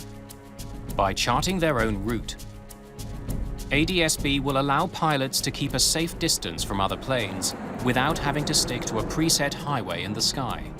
Maintaining that distance is important because even the best technology can't keep airplanes apart. July 2002. Bashkirian Airlines Flight 2937 cruises westbound through the night sky for Barcelona. The Tupolev 154M carries 69 people. Most of the passengers are Russian children traveling on a summer holiday. Meanwhile, a DHL cargo aircraft travels north towards Brussels.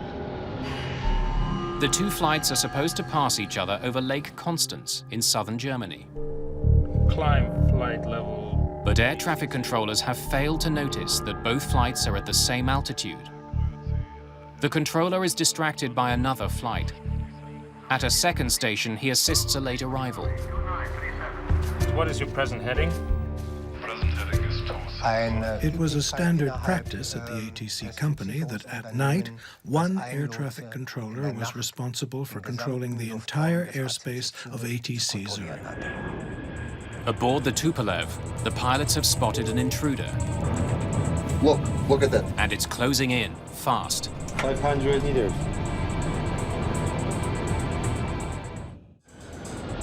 On board the DHL cargo plane, the TCAS computer is issuing an urgent warning. Descend. The system is designed to warn pilots of an oncoming flight. Increase descent. And what to do to avoid collision. 600. TCAS descent. When the air traffic controller returns to his position, he sees the conflict. The flights will cross paths in less than a minute. Descend flight level 350. Expedite, I have crossing traffic. The Russian captain obeys the controller's instruction to descend. But his TCAS system is telling him to climb. Climb. It says climb. Climb. The Russian crew has 35 seconds to decide whether to obey the air traffic controller or the computer. Level 350. Climb. Climb. Descend level 350. Expedite descent. Climb. He's guiding us down. We're not accustomed to not trusting controllers. In civil aviation, there were lots of situations when pilots didn't follow instructions of the controller, and that led to plane crashes or other accidents. Expedite descent level. Under pressure, with just seconds to decide, the Russian pilots follow the controller's direction. At the same time, the DHL jet is also descending. Increase descent. Increase descent. Increase! He's going below us. Increase climb. Increase climb. Climb fast! Climb! Descend! Descend hard!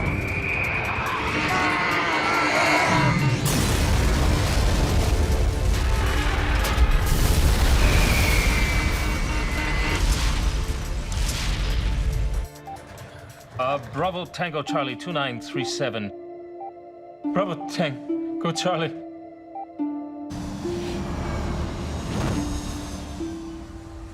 Both flights crash near Lake Constance in Germany. 71 people are killed. There are no survivors. The collision leaves air traffic experts at a critical crossroads. If I have to summarize the advice that we gave the world, if a warning comes from ACAS, pilots should immediately follow it at all times. If the Russian pilots had followed the computer's instructions, the accident would not have happened. With the benefit of hindsight, you always ask yourself, could we have done more? And an accident is a wake-up call for everybody. The disaster highlighted the potential value of automated systems and proved again how fatal human errors can be. It's an important lesson for the developers of NextGen. Technology can provide humans with information, but can't control what they do with it. You're before landing?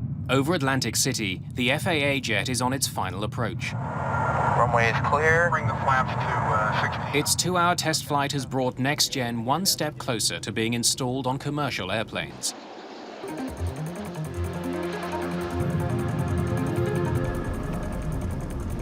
Nice job, John. 2 reversers. Speed's at 90. I got the yoke. When ADSB is everywhere and the data is being displayed in the cockpit, that will allow the airlines to fly hugely more efficiently. Over the past 50 years, air traffic control has evolved tremendously. Human error, technical difficulties, and poor communication have taken the lives of hundreds of people and uncovered deadly weaknesses in the current system. Today, those weaknesses are one step closer to being fixed. I think the NextGen system, as it has evolved now, is really going to be excellent. It's going to start in the direction that we need to go for the future. The elements that make up NextGen will be introduced slowly over the next decade. Piece by piece, a whole new system of air traffic control will take shape in the US and ultimately around the world. That's what airplane people do. They react to the challenge and develop a new way of flying. If NextGen lives up to its promise, that new way will mean fewer delays and ultimately fewer accidents.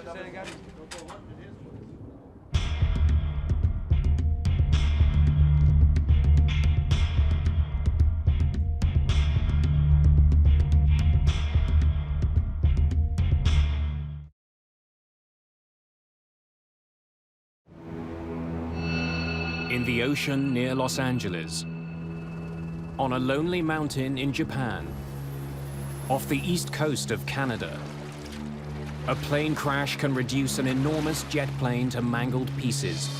The cause is buried somewhere in the wreckage. In the business, we refer to often finding the golden nugget. A modern jet plane is made up of hundreds of thousands of parts. A failure in any one of them can lead to disaster. A missing screw can jeopardize the safety of flight.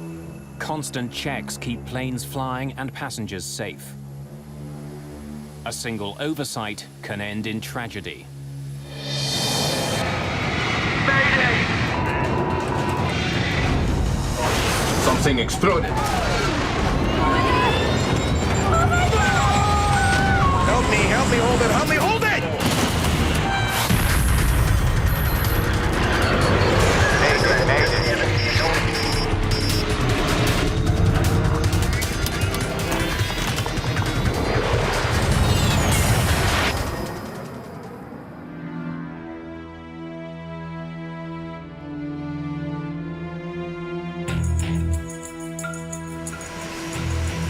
A hot summer night in Phoenix, Arizona. It's 11 o'clock, but the maintenance workers at Southwest Airlines are just getting started.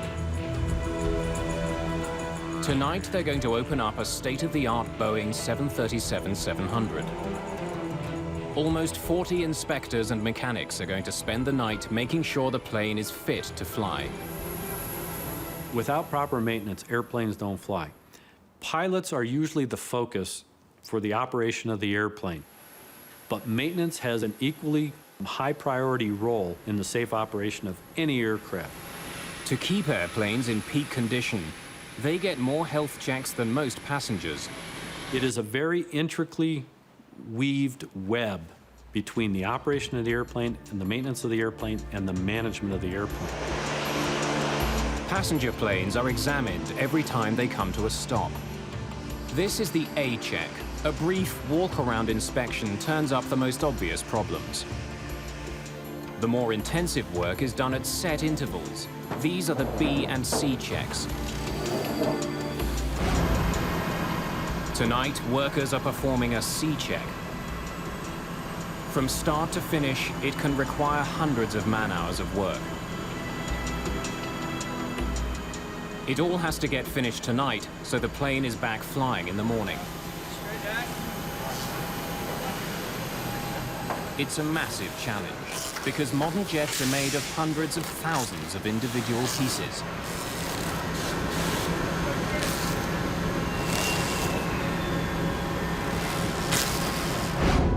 In 1903, when the Wright brothers took their historic first flight near Kitty Hawk, North Carolina, their plane had some 1,500 parts. A 737 has more than 360,000. You have to ensure that every one of those components is doing its respective job. It doesn't matter how big the part is. A missing screw can jeopardize the safety of flight. It's a lesson the aviation industry has learned the hard way. January 31st, 2000. On board Alaska Airlines Flight 261, the situation is desperate. Operating a damaged plane, the captain is trying to land at Los Angeles Airport, but the aircraft is not responding to controls. The MD-83 is plunging towards the Pacific Ocean. Other pilots flying nearby report the nightmare scene back to LA Air Traffic Control. Yes, sir. He is definitely in a nose-down position, descending quite rapidly. Definitely out of control. Plane's inverted, sir. Okay. Yeah, he's inverted. Push the blue side up! There! Here we go!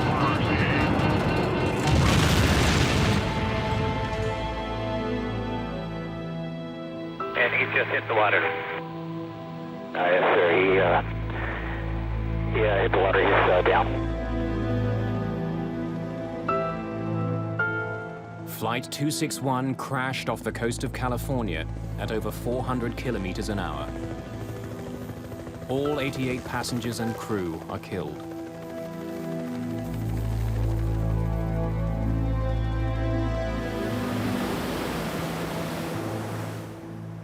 Investigators from the National Transportation Safety Board begin their work quickly.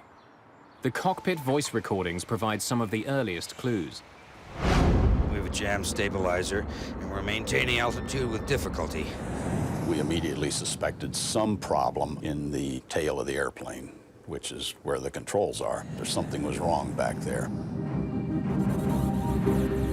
Investigators examined the MD-83's horizontal stabilizer. The stabilizer controls the plane's pitch, its ability to tilt up and down. As the stabilizer moves up, the plane's nose tilts down. As the stabilizer moves down, the nose moves up.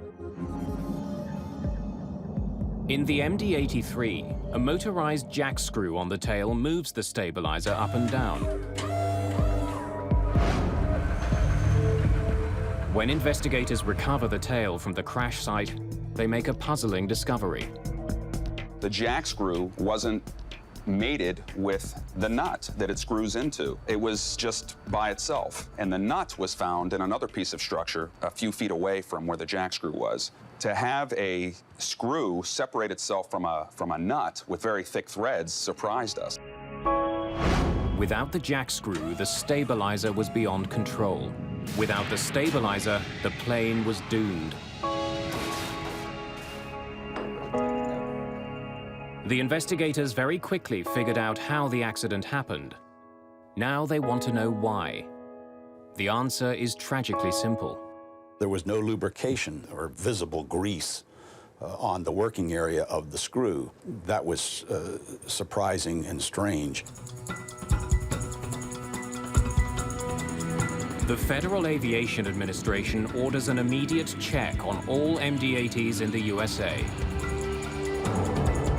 At Alaska Airlines, the jack screws on 6 of its fleet of 34 MD-80s fail inspection.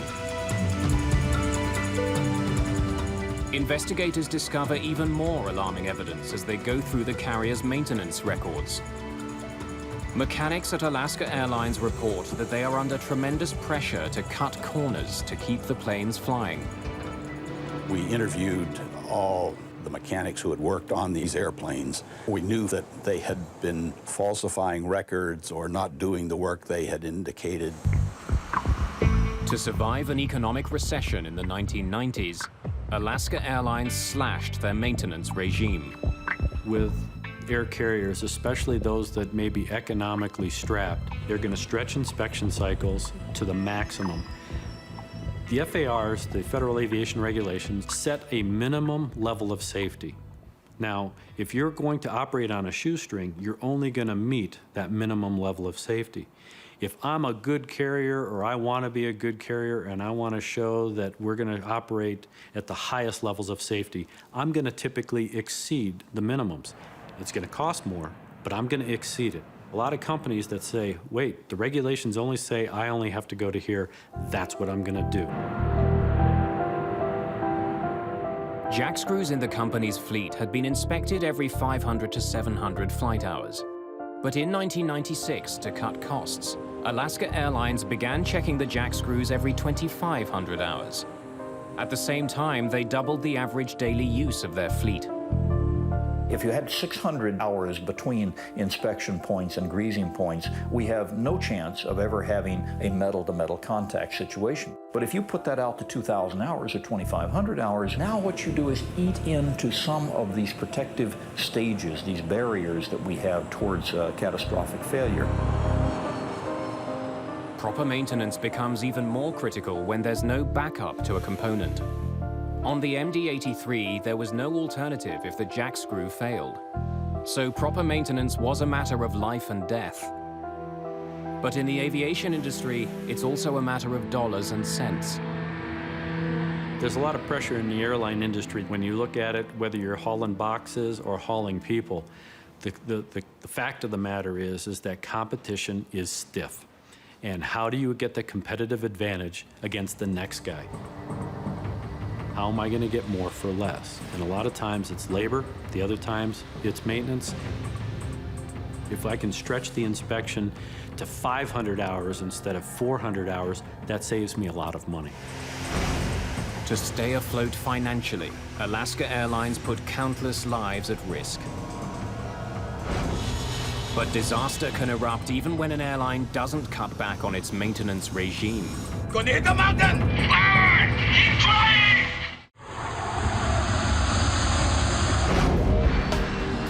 It's past midnight in Phoenix, Arizona. A maintenance crew works through a 737-700. They're performing a so-called C check, one of the most detailed inspections any plane can go through.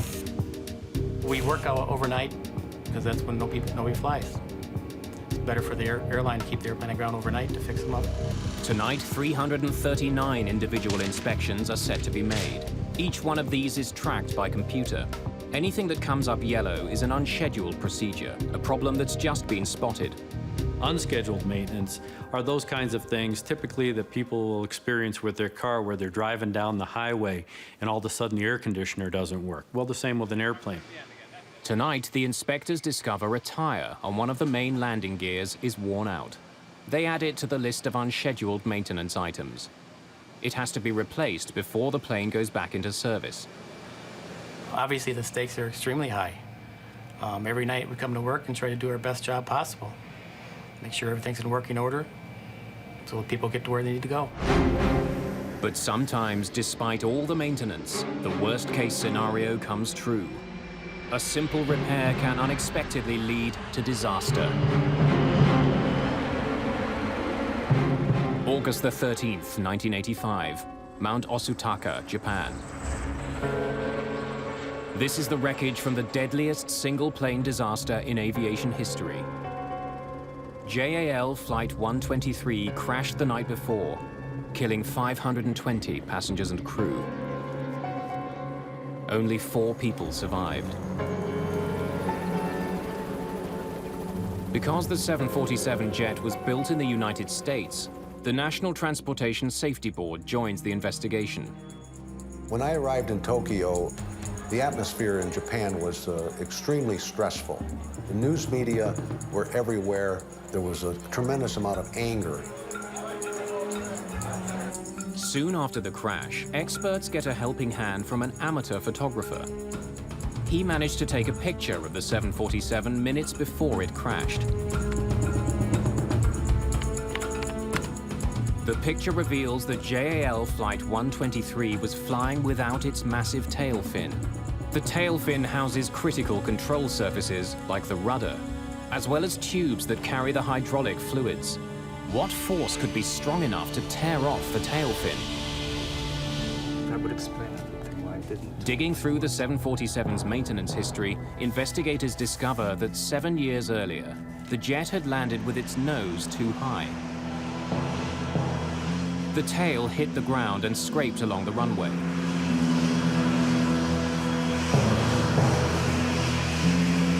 The rear part of the plane had to be repaired, including the pressure bulkhead. Japan Airlines called in Boeing technicians to help repair the cracked bulkhead. After this unscheduled maintenance, the 747 was given a clean bill of health and flew for another 7 years.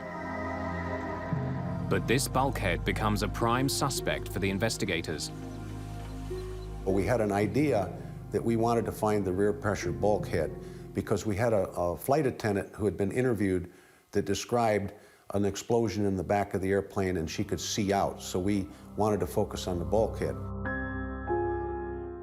During his investigation, Schleid finds a piece of the panel that had been spliced into the bulkhead 7 years before. The mystery of Flight 123 is solved. The 747 went down because of a faulty repair. The repair had in fact not been done correctly. There was only one row of rivets holding that joint together, where there should have been 2 rows of rivets holding the joint together. With only 1 row of rivets straining to hold the repaired panel in place, this was a disaster waiting to happen. Especially because this was such a busy jet. This particular airplane was used in Japan on a domestic operation, so it made multiple takeoffs and landings on domestic operations, unlike most 747s that make long-range hauls. So this was considered a high-cycle airplane. Investigators calculate that with the repair job, the bulkhead would survive approximately 10,000 flights or cycles. But on the day of the crash, the 747 had already racked up over 12,000 cycles. On 747 jets, the cabin is pressurized, but not the tail. During flight, the pressurized cabin air presses against the repaired bulkhead.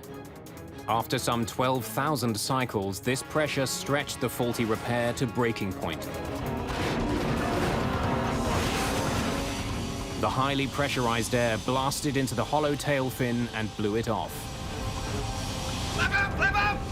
Losing part of the tail crippled the plane's hydraulic systems. The Boeing 747 had 4 independent hydraulic systems to power its systems, so it had quadruple redundancy. Unfortunately, these 4 lines came together on the lower part of the spar, and when it separated, it sheared those 4 lines. All 4 hydraulic systems were depleted. Both hands!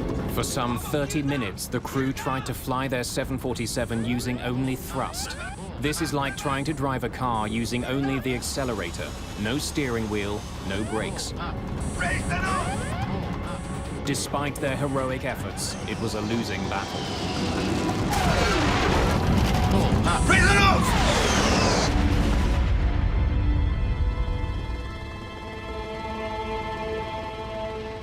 All this death and destruction boils down to a missing row of rivets.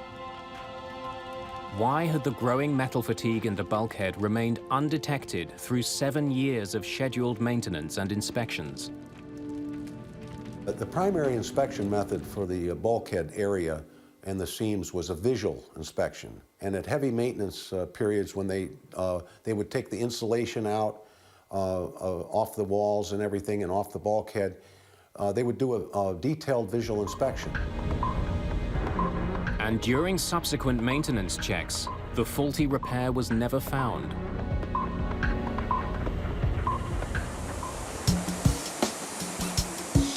Two decades after JAL Flight 123, airlines are constantly looking for hidden flaws that aren't visible from the outside.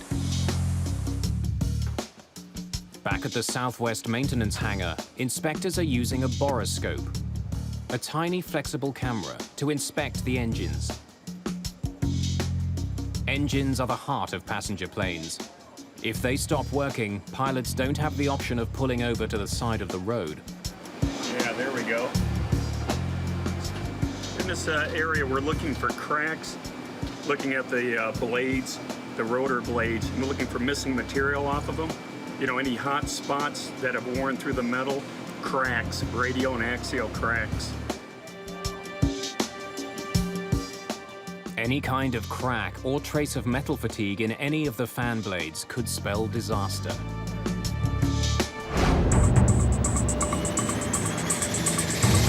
Takeoff check, below the line. Okay, your lights. August the 21st, 1995. Atlantic Southeast Airlines Flight 529, an Embraer Brasilia, is about to take off with 29 people on board. It's bound for Gulfport, Mississippi. It was, at the time, the fastest, sleekest turboprop around. Before the plane even reaches its cruising altitude, something seems to explode outside. Autopilot, engine control, oil. The sound of that was tremendous. It was as if someone had taken a baseball bat and hit an aluminum garbage can as hard as they could. It was just a gigantic crashing sound. And the airplane immediately lurched to the left. No matter what the flight crew tries to do, the plane pulls violently to the left. Autopilot, engine control. Hold it. Help me hold it. Over there. The captain captain and co-pilot are pushed to the brink of their experience. Help me. Help me. Help me hold it. Help me hold it!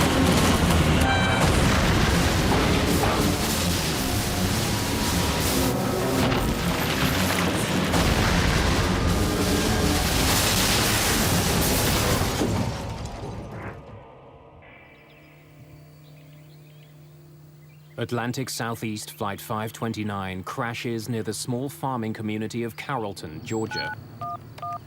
Emergency? Yes, we have a plane crashed in our backyard. A plane crash? All 29 people survive the violent landing.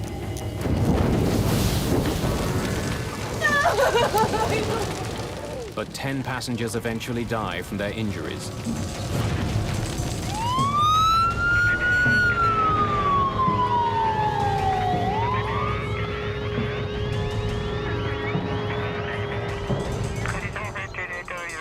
Called into action, the NTSB creates teams to examine various parts of the plane.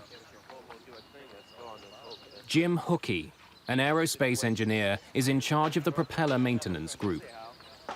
We came along a lot of pieces of the wing, came along the propeller assembly that was missing one part of the blade.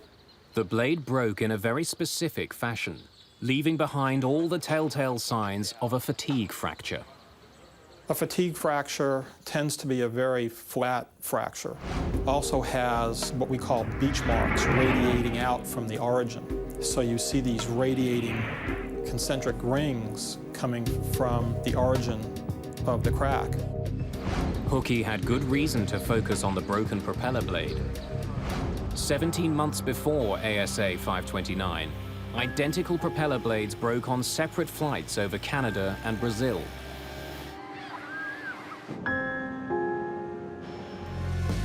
Fortunately, in both cases, the aircraft managed to land safely. The manufacturer of the propeller was Hamilton Standard.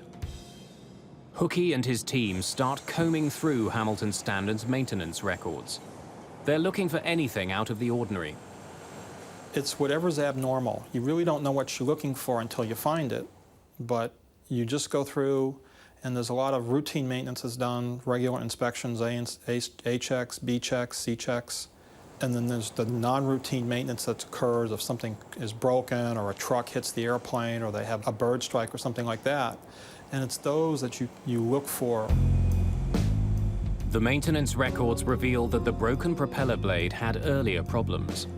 We found out that that propeller blade had actually been removed from service once already for a crack indication. And that became the first clue about there may be a problem with that propeller blade and those inspections. Deep inside the hollow propeller, investigators find what they're looking for. In the hollow interior, or taper bore, weights are inserted to balance the prop. They're kept in place by a cork. This simple cork was the trigger in a deadly chain of events. About 95% of the cork that's produced in the world is used by the medical industry. And for aesthetic purposes and for sterilization, they like to have the light color. So the cork is bleached with chlorine. The NTSB discovers that moisture inside the propeller caused the chlorine in the cork to leach out and corrode the propeller's aluminium alloy. They also notice something else on the broken blade. On the inner surface, extending about 4 centimeters from the fracture, there are a series of sanding marks. Going through the blade's repair records, Hookey notices the initials CSB, Christopher Scott Bender. This technician worked at a Hamilton Standard repair facility. When Christopher Bender watches news of the accident, he learns that the investigators are examining the Hamilton propeller. And as soon as I heard that, my heart just sank. I was like, I think I might have even cried a little bit because I was just emotionally overwhelmed that, something I had put my hands on, the procedure that somebody trusted me to do failed, and because of that, somebody had died. After discovering that it was Bender who last worked on the deadly propeller blade, the NTSB now has to find out how the blade had passed inspection at Hamilton Standard. investigators asked Bender to perform his standard maintenance technique on the propeller. He demonstrated how he would go down into the barrel of the taper bore with a fiber optic borescope and look for cracks. And therein lied one of the primary problems. The borescope that he was using had a bright white light that would put a lot of glare back into the inspector's eyes, really did not lend itself to the inspection that was required. And investigators also find a gap in Bender's training. He had never been shown what a crack would look like. He was just told to find a crack, and he would look for a crack. When he was examining the propeller blade, Bender had been unable to detect any evidence of corrosion. He then did what he'd been told to do: polish the inside of the blade.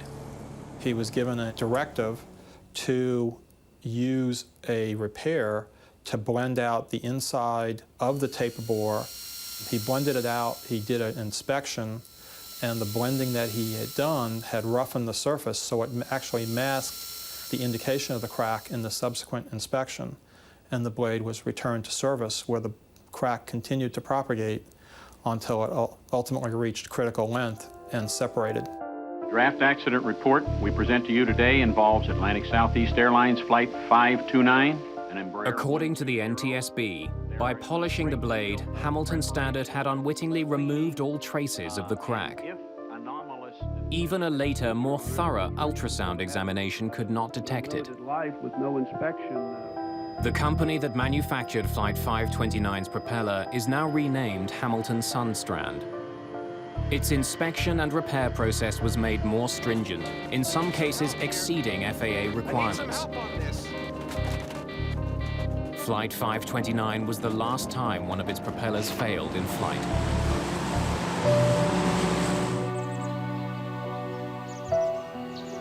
You know, I wish this had never happened. I wish I could go back in time and fix it and take care of it, that it didn't happen. Out of the thousands of parts on board an Embraer Brasilia, a simple small cork was the key to a horrific accident. ASA Flight 529 underlines the critical need for proper maintenance. But sometimes maintenance can create the potential for disaster when a new component is installed into an older airplane. Moncton Center, Swissair 111 Heavy is declaring pan. We have smoke in the cockpit.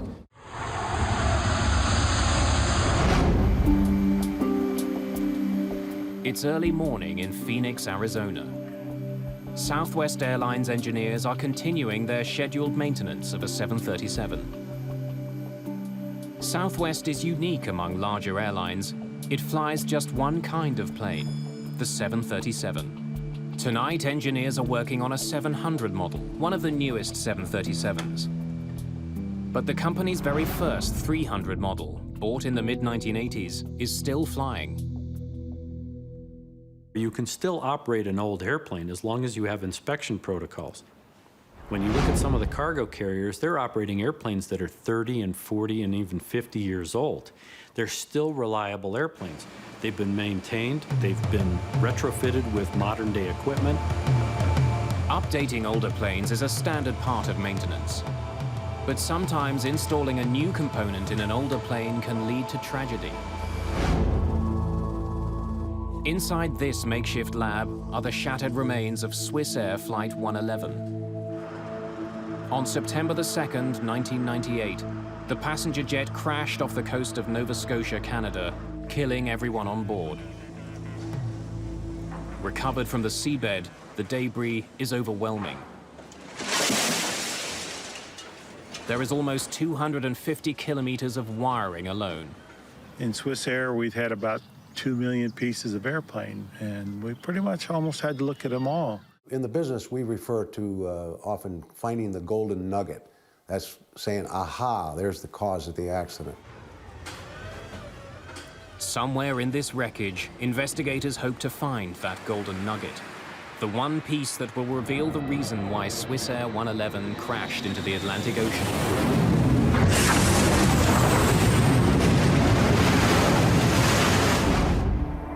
The cockpit voice recorder gives investigators their first critical clues. Do you smell something? Yeah, what is that? Go have a look, I'll take the controls. Roger, you have control. The first officer checks the area around the air conditioning vent. Nothing seems wrong. I don't see anything, Urs. And there's nothing up there now. Captain Zimmerman is troubled by the smell of smoke. There it is again. He starts to divert the plane to the nearest airport. Find the closest place to land, Stefan. He radios air traffic control in Moncton, New Brunswick. Moncton Center, Swissair 111 Heavy is declaring pan, pan, pan. We have smoke in the cockpit. Pan, pan, pan is an international term used to notify air traffic control of an urgent situation. 30 miles to fly to the threshold. It's one step below declaring Mayday. I guess Boston, we need for Swissair 111 is directed to Halifax and starts its descent. Okay, can I vector you to set up for runway 06 at Halifax? The pilots appear calm and in control. Halifax is just 20 minutes away. They want us to turn to the south. At that point, everything was normal. I gave the pilot an initial descent, and he requested to level off at an intermediate altitude to get the cabin in order for the landing, which took to mean that they needed to pack away dinner trays and things like that. Cabin bus off! Cabin bus off, roger. But the seemingly controlled situation on board Swissair Flight 111 escalates into a full-scale emergency. Autopilot, disconnect! We are declaring emergency now, Swissair 111 at time 0124. All my screens are down. I'm flying on standby instruments, maintaining 300. Shortly after declaring an emergency, the plane goes silent.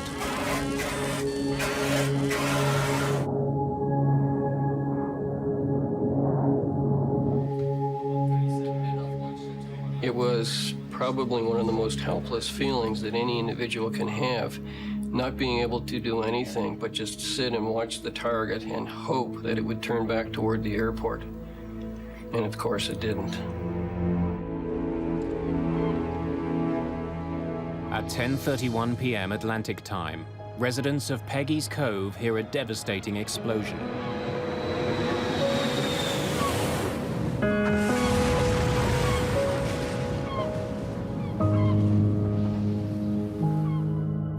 From the cockpit voice recorder, investigators know they're dealing with a fire and not a plane that was malfunctioning. We found no anomalies or no problems in any of that flight data that suggested there was a problem with the aircraft. Investigators work their way through the hangar of wreckage recovered from the Atlantic Ocean.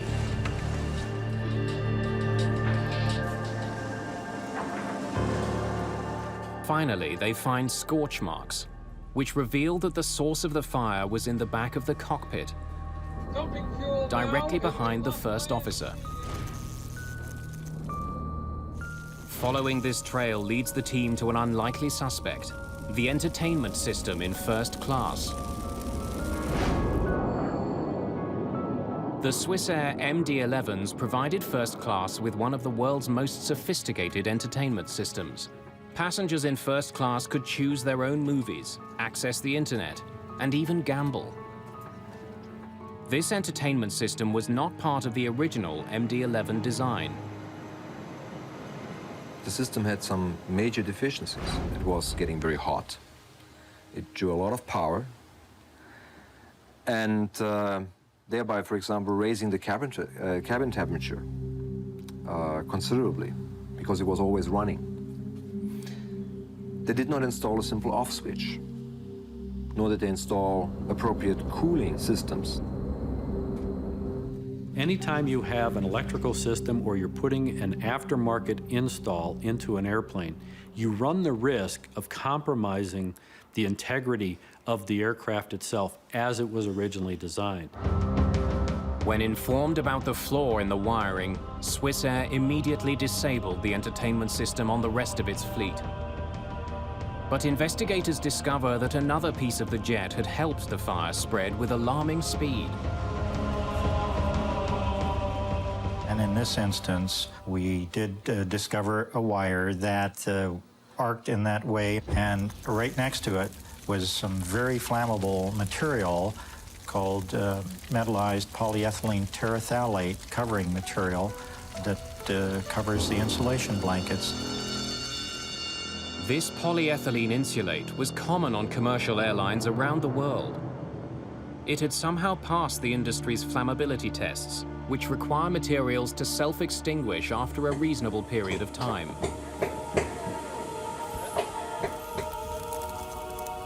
This thermoacoustical material that was in this aircraft was very flammable, even though it passed a test. It does sustain and it does propagate flame. The fire spread quickly from the cockpit back into the first-class galleys. Some metals showed heat damage from temperatures as high as 1100 degrees Fahrenheit. Less than 12 minutes after the crew declared a pan-pan, the fire disabled all electronics in the cockpit.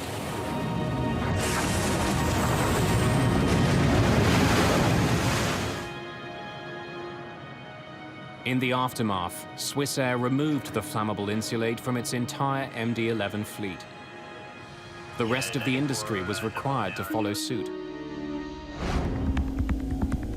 In Phoenix, Arizona, flight engineers continue their C-check on the 737. It includes testing the plane's rudder. The rudder is one of the jet's most vital control surfaces. It allows a plane to turn left and right. Okay, Seabass, rudder should turn. All right, go ahead. There you go.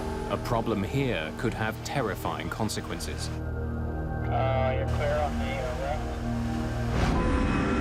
left. In fact, despite years of proper maintenance, a problem with a tiny component with the 737 rudder killed more than 100 people. Not even the most diligent maintenance workers could have spotted it. March the 3rd, 1991.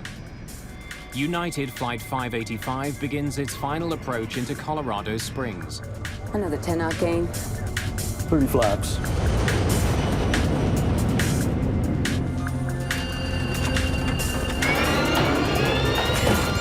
Oh, God, sick!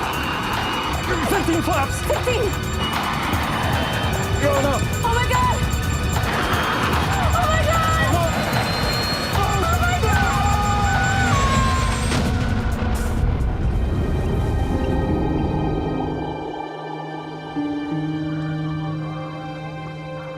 All 20 passengers and 5 crew are killed.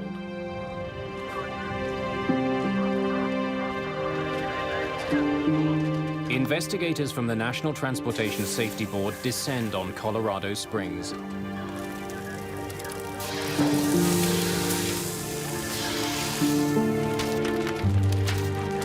My first sense that it was going to take some time and to investigate the accident was the damage that we saw in the parts. An aerospace engineer by training, Greg Phillips is in charge of investigating United 585's flight control systems. We focused in after eliminating other flight control surfaces that we thought could contribute to the role. We started looking at the rudder. But investigators face a critical obstacle. Most of the plane's parts are too crushed or burned for testing. Luckily, one vital component is still reasonably intact. This is the Power Control Unit, or PCU. Used constantly during flight, especially during landings, the PCU performs like a car's power steering. When the pilot pushes on a rudder pedal, the PCU uses hydraulic fluid to convert the gentle movements of a pilot's foot into the pressure needed to move the 737's enormous rudder. The heart of the PCU is the dual servo valve. This valve is roughly the size of a soda can. It contains 2 extremely thin slides that glide past one another. These slides direct the flow of hydraulic fluid which moves the rudder. When a technician opens up the power control unit, it seems to be in working order. We didn't have any absolute indication or information that we could point to that said the rudder power control unit, the servo valve, or any part of that flight control system caused that accident. It's a pass. For only the fourth time in its history, the NTSB releases a report that does not reach a conclusion. We had put a lot of time and effort into the investigation, and we just weren't sure what had happened. Less than 2 years later, Greg Phillips and the NTSB would be brought back to the mysterious disaster through the crash of another 737. Hold on, hold on. Hold on. Shoot! What the hell is this? Oh, God, no!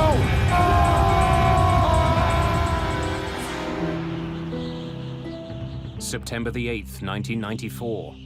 US Air Flight 427 has crashed near Pittsburgh, killing everyone on board. When we first arrived at the crash site, first of all, there was no aircraft there. There were only bits and pieces of the airplane. It wasn't really recognizable as an airplane. Investigators begin to see that this crash is a mirror image of United Flight 585. On final approach, United 585 rolled right, while US Air 427 rolled left. Both crews are caught by surprise. After a terrifying struggle, both crash with no survivors.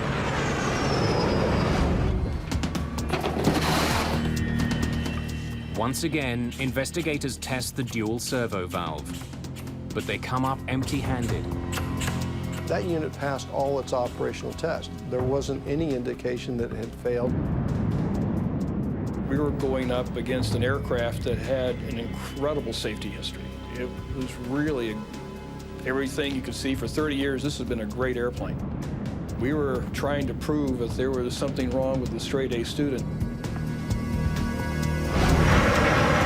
The team reaches another dead end.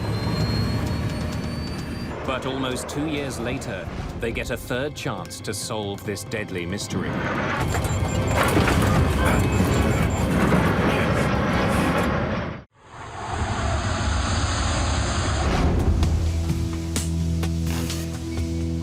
In Phoenix, Arizona, a long night of maintenance is winding down. Over 30 mechanics and some half a dozen inspectors have combed through a Southwest Airlines 737. The team has made more than 400 separate checks. Parts have been replaced. Southwest 737 N427WN is almost ready to fly again. Hopefully it'll push back out of the hangar. We'll do some leak checks, make sure everything's working, nothing's leaking. Then it'll go to the gate for departure time. But it's a truth in maintenance that engineers can only fix what they know is broken. For several years, every 737 that flew had a hidden danger that not even the most careful technician could have spotted. In the early 1990s, 2 737s crashed in mysterious accidents. In both cases, the jets spiraled out of control.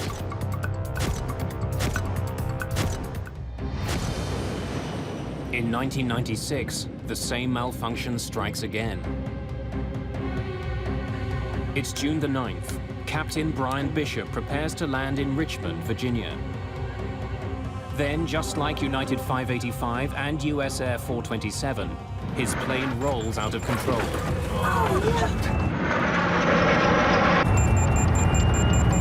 I turned the yoke the opposite direction and stood on the opposite rudder pedal. The pedal didn't move for me. We didn't know to what extent, but we knew we had a problem with the rudder. For over 30 seconds, Bishop struggles to control his renegade plane.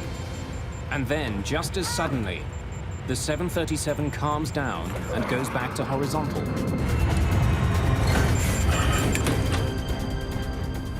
We had started the checklist.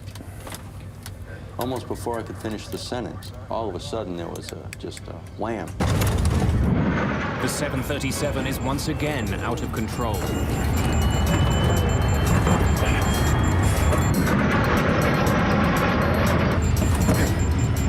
Then, out of the blue, blue, East Wind 517 is back on track.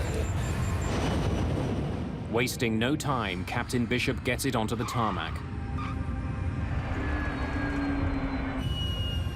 Taxiing in is when I realized my legs were shaking. We launched to the scene. The airplane literally didn't move, stayed at its location in the airport till we got down there.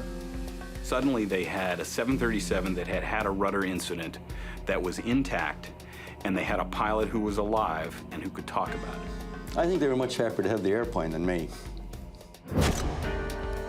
Investigators zero in on the 737's rudder controls. The power control unit is tested again and again, but it performs perfectly. Refusing to give up, investigator Tom Houter decides to try a different test. One fellow mentioned a test they had done in the military of a thermal shock. The power control unit is soaked in dry ice and blasted with nitrogen gas at -40 degrees Celsius. Then it's injected with superheated hydraulic fluid. It's then given a command to start working. As we were standing there listening to the actuator move left and right, it stopped. And it was not commanded to stop. It just jammed. Stopped working completely.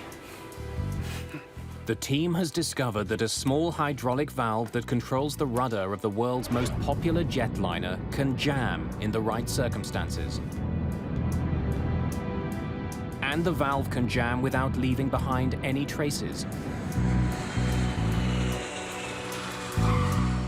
When investigators double-check their results, they discover another major flaw. Careful analysis of the data, a couple of the engineers recognized that it not only stopped working, but actually left became right and right became left. There was actually a movement of fluid into places that it shouldn't have gone. And the reversal is like driving your car. You turn to the right, it goes left. You're not going to figure out this failure mode until you go off the road. And in these cases, that's the pilots were faced with something so unusual that they didn't understand what was happening. What the hell is this? That would explain why the first officer, Chuck Emmett, would keep his foot on the rudder pedal, because he's thinking, why isn't the plane going right? And he's feeling the plane go to the left. In the aftermath of these disasters, pilots received better training on how to deal with sudden rudder problems. Boeing spent hundreds of millions of dollars redesigning and replacing the rudder's dual servo valve on thousands of 737s around the world. One thing we don't like at the safety board is to have an undetermined accident, because then we can't make a change to improve safety. So out of US Air 427, United 585, we have a much safer 737 fleet. It's 7 a.m. After an 8-hour shift, the maintenance is finished on this Southwest Airlines 737. According to their maintenance reports, the team has conducted 78 unscheduled procedures and 339 scheduled inspections. I think each one of us out here has a sense of pride in themselves that we do the best job that we possibly can day in, day out. Obviously, the stakes are high. Every life is important. Despite the horror of airplane disasters, they're still extremely rare, especially given how often passenger planes take off and land. Sometimes we obscure the fact that we fly millions and millions and millions of people day in and day out without putting a scratch on even the airplane, let alone the people. This is the most amazing system. This system depends on the dedicated team of professionals committed to taking care of these 21st century masterpieces. Planes so well built that they could fly almost as long as we're willing to take care of them. We've learned now how to inspect and maintain these things and even rebuild them to where they should have an indefinite life. They're built tough and they should be able to last forever if they're maintained properly.